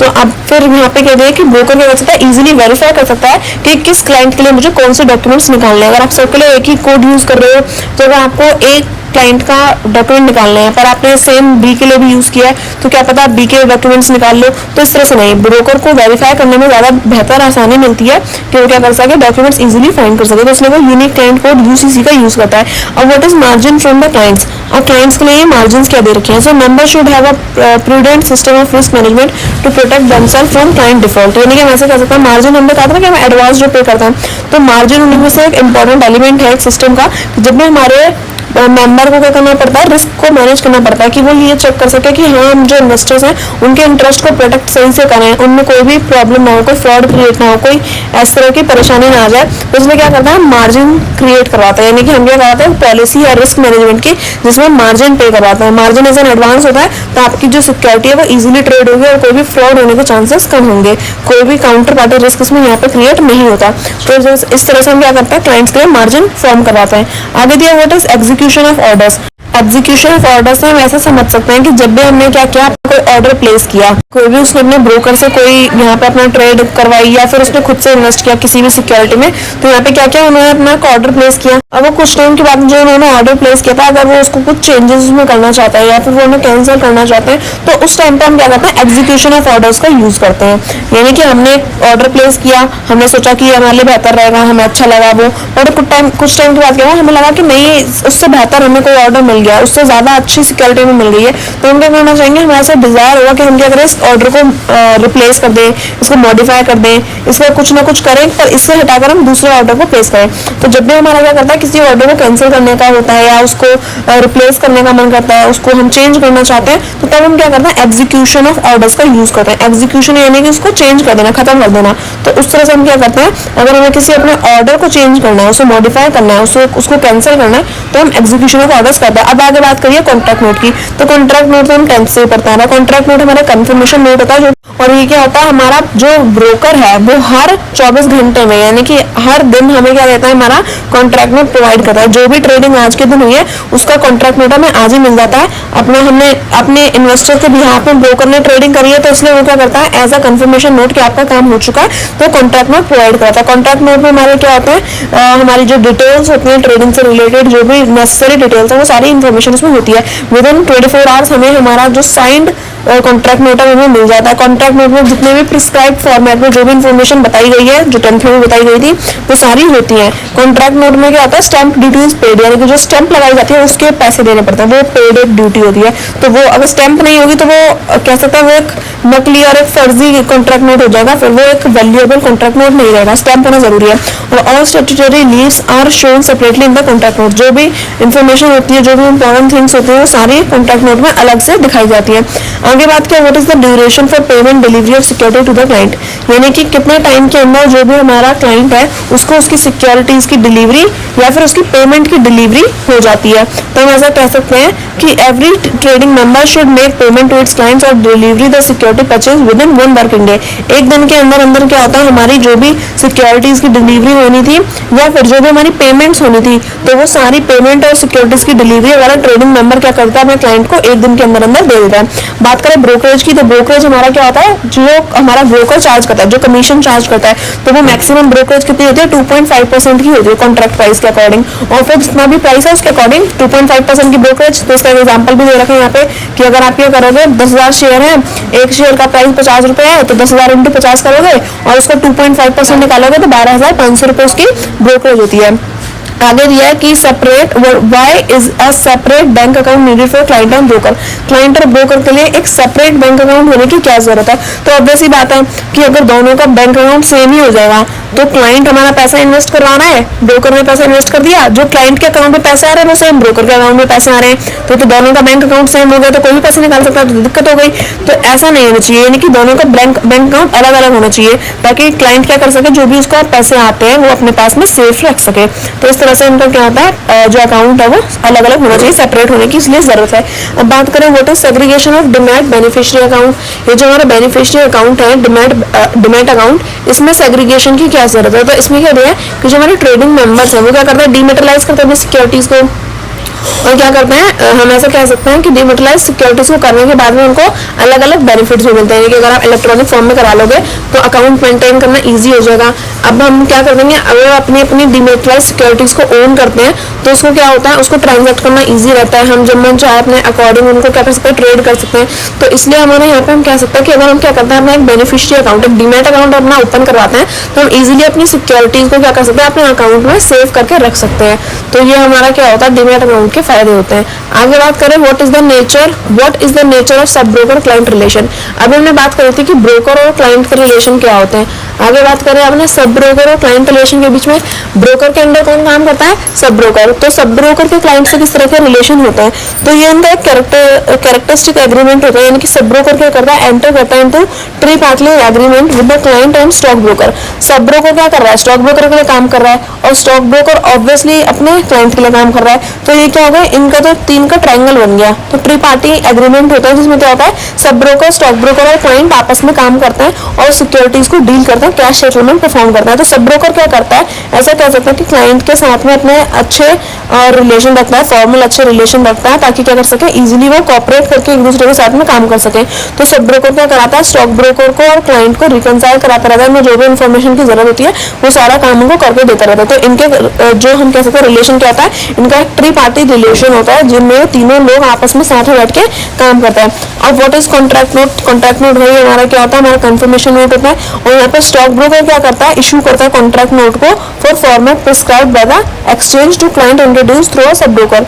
यानी कि अगर एक जो सब ब्रोकर, स्टॉक ब्रोकर और जो हमारा इन्वेस्टर वो आपस में काम कर रहे हैं, तो कॉन्ट्रैक्ट नोट देगा कौन? सब ब्रोकर या स्टॉक ब्रोकर? तो कॉन्ट्रैक्ट नोट देगा हमारा स्टॉक ब्रोकर। स्टॉक ब्रोकर हमारा कॉन्ट्रैक्ट प्रोवाइड कराएगा जिस तरह एक्सचेंज ने उसे बता रखा है, तो उसी तरह वो प्रोवाइड कराता है, और सब ब्रोकर उसे क्या करता है? फिर आगे ट्रांसफर करता है अपने क्लाइंट को। अगर सब ब्रोकर नहीं है तो स्टॉक ब्रोकर ही से ट्रांसफर कर देगा। What is securities end fund? तो सिक्योरिटीज एंड फंड क्या होते हैं? ऑब्वियसली बात हमें अच्छे से पता है। सिक्योरिटीज होती है कि जिसमें हम क्या करते हैं? इन्वेस्ट करते हैं। जिन सिक्योरिटीज में, जिन इंस्ट्रूमेंट्स में हम क्या कर रहे हैं? अपना पैसा इन्वेस्ट कर रहे हैं, वो होते हैं हमारे सिक्योरिटी। शेयर, बॉन्ड्स, इक्विटी, डेब्ट, डिबेंचर, ये सब क्या है? हमारे सिक्योरिटीज होते हैं। फंड जो हमें अमाउंट मिलती है वो, तो सिक्योरिटीज एंड फंड अगर आपको समझ में आ जाएगा कि जो स्टॉक ब्रोकर, सब ब्रोकर है, वो क्या करता है? जब अपने क्लाइंट के बिहाफ पे ट्रांजेक्शन परफॉर्म कर रहे हैं और अलग अलग कमोडिटीज में, अलग अलग इंस्ट्रूमेंट्स में इन्वेस्ट कर रहे हैं, तो वो इंस्ट्रूमेंट्स क्या होते हैं? हमारे सिक्योरिटीज होती हैं। So what is the role of investor service cell? Investor service cell का रोल क्या है? तो पहली बात तो ये समझते हैं इन्वेस्टर सर्विस सेल है क्या। इन्वेस्टर सर्विस सेल है कि जब भी किसी इन्वेस्टर को कोई परेशानी है, मान लो उसका स्टॉक ब्रोकर सही से काम नहीं कर रहा है, सब ब्रोकर सही से काम नहीं कर रहा, तो उसे कंप्लेंट फाइल कराने के लिए कहाँ जाना पड़ेगा? फिर वो अपने टीचर के पास, डॉक्टर के पास, लॉयर के पास तो नहीं जाएगा, वो कहाँ जाएगा? वो जाएगा इन्वेस्टर सर्विस सेल के पास में। यानी कि ये उनके लिए क्या कह सकते हैं कि ये उनका काम कर दिया। कंप्लेंट लॉन्च कराने का काम क्या होता है? इन्वेस्टर सर्विस सेल का होता है कि आप अपनी जो इन्वेस्टर्स हैं, जो क्लाइंट्स हैं, वो क्या कर सकते हैं? अपने कंप्लेंट्स को फाइल करवा सकते हैं ISC के पास में। फिर वो क्या करते हैं? जो भी रिलेवेंट एक्शंस होते हैं अकॉर्डिंग टू जो भी सच होता है उसके हिसाब से ये फिर काम करते हैं। फिर ISC क्या कहता है? अगर क्लाइंट ने कोई भी बताया कि ये स्टॉक ब्रोकर या सब ब्रोकर या ये लोग सही से काम नहीं कर रही है, या फिर ये कुछ फ्रॉड कर रहे हैं, इन्होंने मेरे साथ कुछ फ्रॉड कर दिया, तो इस तरह की इन्फॉर्मेशन देने के बाद में सारी अच्छे से चेकिंग होती है, और सारी चीज़ें केस पूरा अच्छे से चलने के बाद में जो समझ में आता है कि हाँ रियलिटी क्या थी, तो उसके अकॉर्डिंग फिर पनिशमेंट भी अलाउ की जाती है। तो बाय लॉ जो भी काम होता है, जो भी रूल्स एंड रेगुलेशन के हिसाब से चीज़ें होती हैं, वो सारी चीज़ें चेक की जाती हैं, और फिर इन्वेस्टर सर्विस सेल अपने इन्वेस्टर्स को प्रोटेक्ट करने का काम करता है। आगे जो what is the feature of code of advertisement? Advertising, यानी कि जब आप एडवर्टीजमेंट करते हो तो उसका फीचर क्या होना चाहिए? किस तरह से आप एडवर्टीजमेंट करोगे? क्या आप जो किसी दूसरी कंपनी को नीचा दिखा सकते हो एडवर्टीजमेंट करते वक्त कि ये कंपनी बेकार है, मेरी कंपनी अच्छी है, मुझ में इन्वेस्ट करो? तो कोड क्या है? कोड ऑफ कंडक्ट क्या होता है एडवर्टीजमेंट के? तो फीचर्स क्या दे रखा है? तो यहाँ पे रखा है कि code of advertisement is as follow, यानी कि एडवर्टीजमेंट जब आप कर रहे हो तो वो किस तरह से फॉलो होनी चाहिए। पहला कि जो भी एडवर्टीजमेंट है उसमें सारे फॉर्म, सारे कम्युनिकेशन क्या होने चाहिए? स्टॉक ब्रोकर के बिहाफ पे होनी चाहिए, यानी कि सारी इन्फॉर्मेशन मीडिया के पास में अवेलेबल होनी चाहिए जब भी आप क्या कर रहे हो? अपनी एडवर्टीजमेंट कर रहे हो। उसी के साथ साथ जो भी आप कम्युनिकेशन कर रहे हो, आप अपने सारे डॉक्यूमेंट्स, आपकी पैम्पलेट, सर्कुलर्स जो भी हैं आपके पास में, वो सारी चीज़ें आप क्या करोगे? इन्फॉर्म करोगे। जो भी SMS, newspaper, magazines, radio, television, telephone, tape recorder, video tape, ये मतलब आप जहाँ पे भी अपना क्या कर रहे हो? प्रमोशन कर रहे हो, तो इन मैनर्स में आप अपना प्रमोशन कर सकते हो। आप किसी को इस तरह से मैनिपुलेट नहीं करोगे कि सिर्फ इसी कंपनी में इन्वेस्ट करो, तो ये कोई तरीका नहीं होता। आपको करना पड़ेगा ये जो कुछ यहाँ पे फॉर्म दे रखे हैं, कुछ टाइप दे रखे हैं, तो इन टाइप्स में जाकर आप क्या कर सकते हो? अपने आप की एडवर्टीजमेंट करा सकते हो। आगे जो एडवर्टीजमेंट मटेरियल है उसके अंदर होना क्या क्या चाहिए? ऐसा नहीं कि आप किसी दूसरे की बेइज्जती कर करके अपना किसी पैम्पलेट में लिख के आप उसे ट्रांसफर कर दो, नहीं। उसमें क्या क्या कंटेंट होना चाहिए, क्या क्या होना चाहिए? तो आपके स्टॉक ब्रोकर का नाम, रजिस्टर्ड ऑफिस एड्रेस आपका, सभी रजिस्ट्रेशन नंबर आपका, यानी कि जो भी फॉर्मल डिटेल्स है जो बहुत ज़्यादा रिक्वायर्ड है, वो सारी चीज़ें आपकी होनी चाहिए। कि ID अलॉटमेंट और जो भी स्टॉक ब्रोकर की ID से अलॉट की गई है वो सब, उसका लोगो, तो वो सारी चीज़ें, इन्फॉर्मेशन सारी क्या होनी चाहिए, एक्यूरेट होनी चाहिए, ट्रू होनी चाहिए, सही होनी चाहिए। ऐसा नहीं है कि आप कुछ भी जो भी इररिलेवेंट चीजें है वो भी लिखे जा रहे हो, जो झूठ है वो भी लिखे जा रहे हो। इस तरह से पकड़े गए ना और पता चला इन्वेस्टर को कि बाद में आपने जो बताया था वो तो है ही नहीं, तो वो आपकी कंप्लेंट फाइल करेगा और फिर आपको पनिशमेंट दी जाएगी या फिर आपको सस्पेंड कर दिया जाएगा हमेशा हमेशा के लिए। तो इन्फॉर्मेशन एक्यूरेट होनी चाहिए। उसी के साथ साथ में जो भी कह सकते हैं जो आपका साइज है, जो भी आप लेटर्स लिखते हो तो उसका मिनिमम साइज क्या होना चाहिए, 10 फॉन्ट का साइज होना चाहिए ताकि इजीली कोई भी अच्छे से उसे पढ़ सके।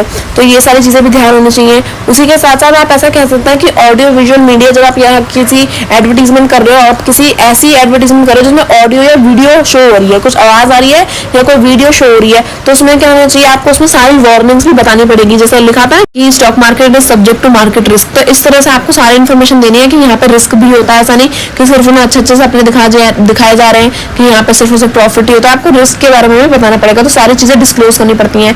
एटलीस्ट यहाँ पे क्या होना चाहिए, 5 सेकंड तक आपकी वो वीडियो रन होनी चाहिए कि यहाँ पे सब्जेक्ट टू मार्केट रिस्क वाला जो सीन होता है ना, उसमें वो अच्छे से 5 सेकंड के लिए इजीली अच्छे से साफ सुथरा एकदम क्लियर आवाज में और सारे बोल्ड लेटर्स में वो क्या होना चाहिए, लिखा होना चाहिए ताकि कोई पढ़ भी सके और वो अच्छे से सुना भी जा सके। तो इस तरह से। और अगर क्या करता है, एडवर्टीजमेंट कर रहे हैं SMS के थ्रू, मैसेज के थ्रू, पॉपअप के थ्रू, तो यहाँ पर आपको करना पड़ेगा अपना full name, full registered office address. तो ये सारी चीजें आपको ढंग से बतानी पड़ेंगी।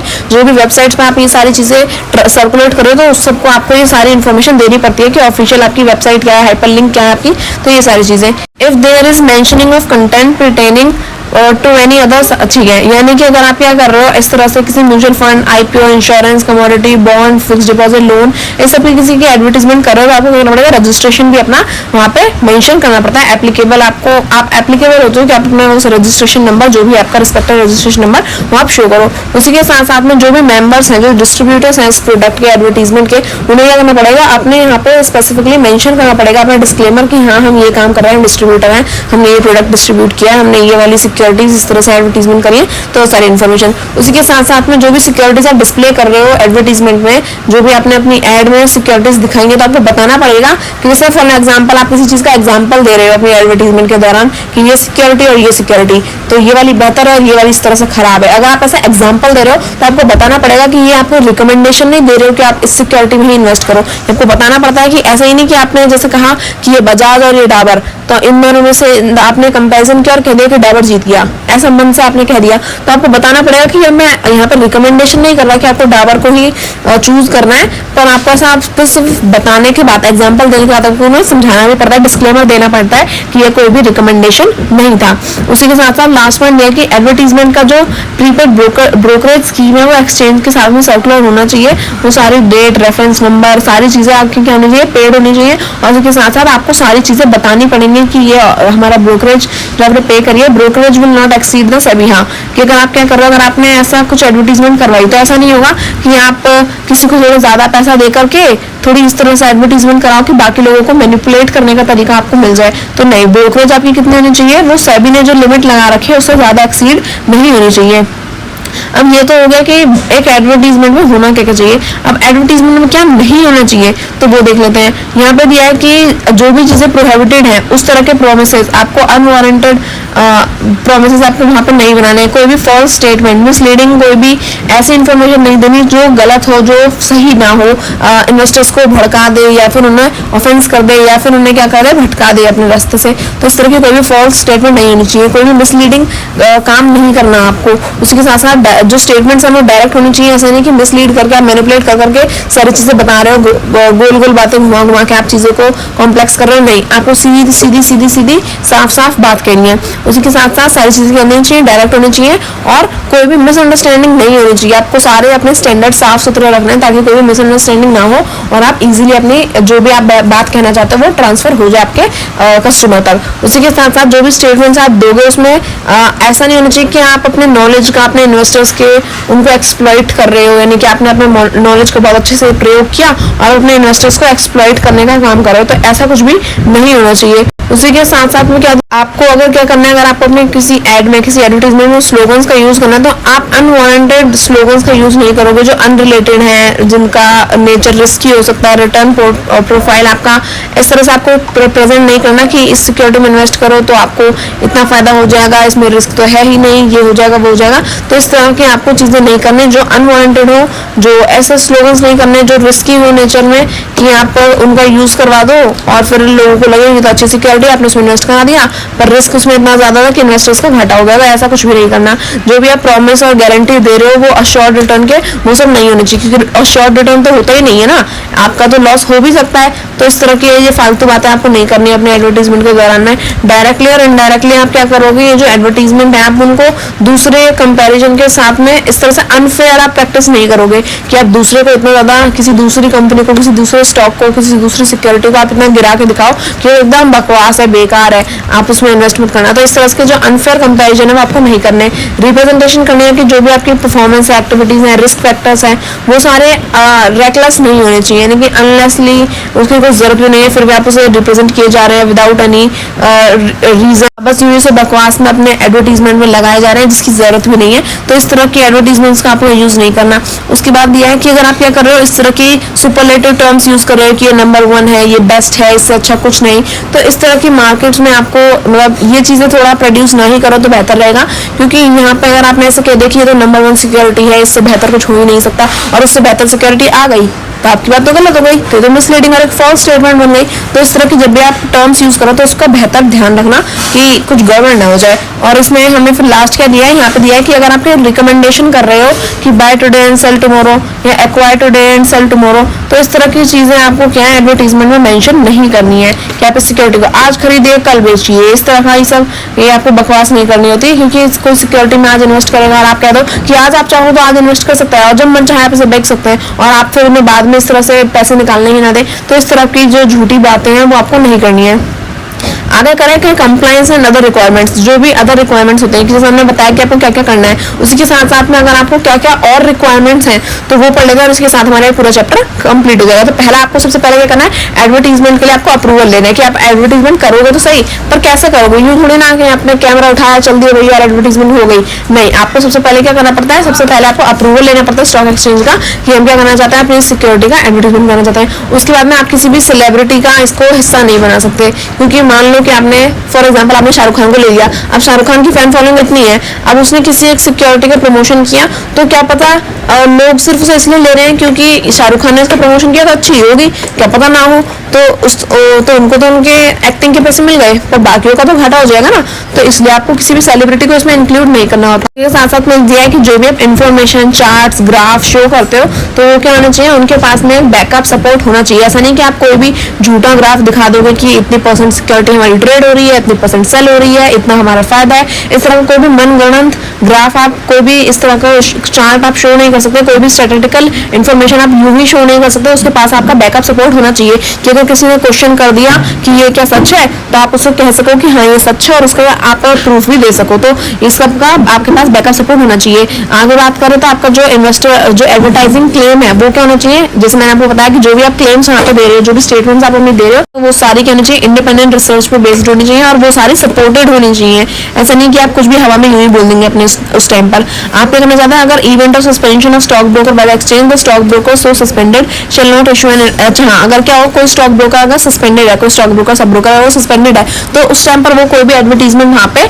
शो नहीं कर सकता। उसी के साथ साथ अगर आप क्या कर रहे हो, proceeding action initiated against a stock broker by a regulatory body other than the exchange reserve the right and direct the stock broker to refrain from, ठीक है।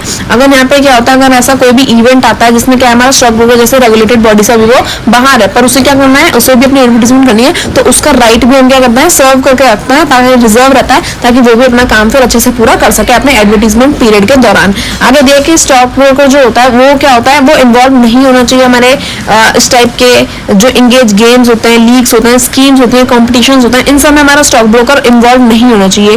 वो अपनी सिर्फ साफ सीधी अपनी एडवर्टीजमेंट करेगा और फिर क्या करेगा, जो भी उसने अपनी जो भी उसकी कह सकते हैं अचीवमेंट्स हैं वो सब के बारे में, उस पर्टिकुलर सिक्योरिटी के बारे में बता सकता है जो सच है, और फिर उसके बाद में उसको एडवर्टीजमेंट कर सकता है। पर ऐसा नहीं कि आप उसको किसी स्कीम के दौरान जुड़ करके किसी कंपटीशन की वजह से आप ये सब एडवर्टीजमेंट करो, तो वो सब गलत है। उसके साथ में जो भी नॉर्म्स होते हैं एप्लीकेबल होते हैं, तो वो सारे इन्वेस्टमेंट कंसल्टेंसीज एजेंसीज के आप क्या कर सकते हो, उनसे इशू करवा करके अपने एडवर्टीजमेंट के दौरान आप उन सबका नाम लेकर के उन्हें यूज कर सकते हैं। यानी कि आप अपने उस कंसल्टेंसी एजेंसी का नाम यूज कर, जैसे हम कोई भी एडवर्टीजमेंट करते हैं तो अगर हमारे पास बैकअप सपोर्ट है तो हम बता दें ना कि इस सोर्स से हमने इन्फॉर्मेशन ली है, तो उसी तरह आप किसी भी सोर्स का, किसी भी एडवर्टीजमेंट या फिर किसी भी कंसल्टेंसी एजेंसी का यूज करके आप क्या कर सकते हैं, अपनी एडवर्टीजमेंट कर सकते हैं। उसके बाद copy of advertisement shall be submitted, यानी कि जो भी आपने एडवर्टीजमेंट बनाई है उसकी जो कॉपी है वो आप क्या करोगे, एटलीस्ट 7 दिन पहले क्या करते हो, पहले ही उसे इशू करते हो, एक्सचेंज को सबमिट करते हो, ताकि वो बता सके इसमें कुछ गड़बड़ तो नहीं है, कुछ गलत तो नहीं है उसके साथ। और लास्ट में क्या करते हो, जो भी आपका एक्सचेंज का सर्कुलर रेफरेंस नंबर्स होते हैं जो भी डेटेड है, वो सारे डेट उन सबको सबमिट कराने के बाद में अगर एडवर्टीजमेंट ने, एक्सचेंज ने आपको अलाउ कर दिया कि हाँ ये एडवर्टीजमेंट जो है वो सही है कोड ऑफ कंडक्ट के अकॉर्डिंग, तो आप क्या कर सकते हो, उसे फिर आगे भी प्रोवाइड कर सकते हो, उसकी फिर आप एडवर्टीजमेंट को मास मीडिया में पहुंचा सकते हो। तो इसी के साथ हमारा पूरा चैप्टर जो है कंप्लीट होता है। आई होप मैंने आपको जो भी समझाया वो सब कुछ आपको अच्छे से समझ में आया होगा। फिर भी अगर आपको कोई डाउट होता है मेरे को कमेंट सेक्शन में पूछ सकते हैं। वीडियो अच्छी लगी तो प्लीज वीडियो को लाइक करें and subscribe to my channel. Thank you for watching.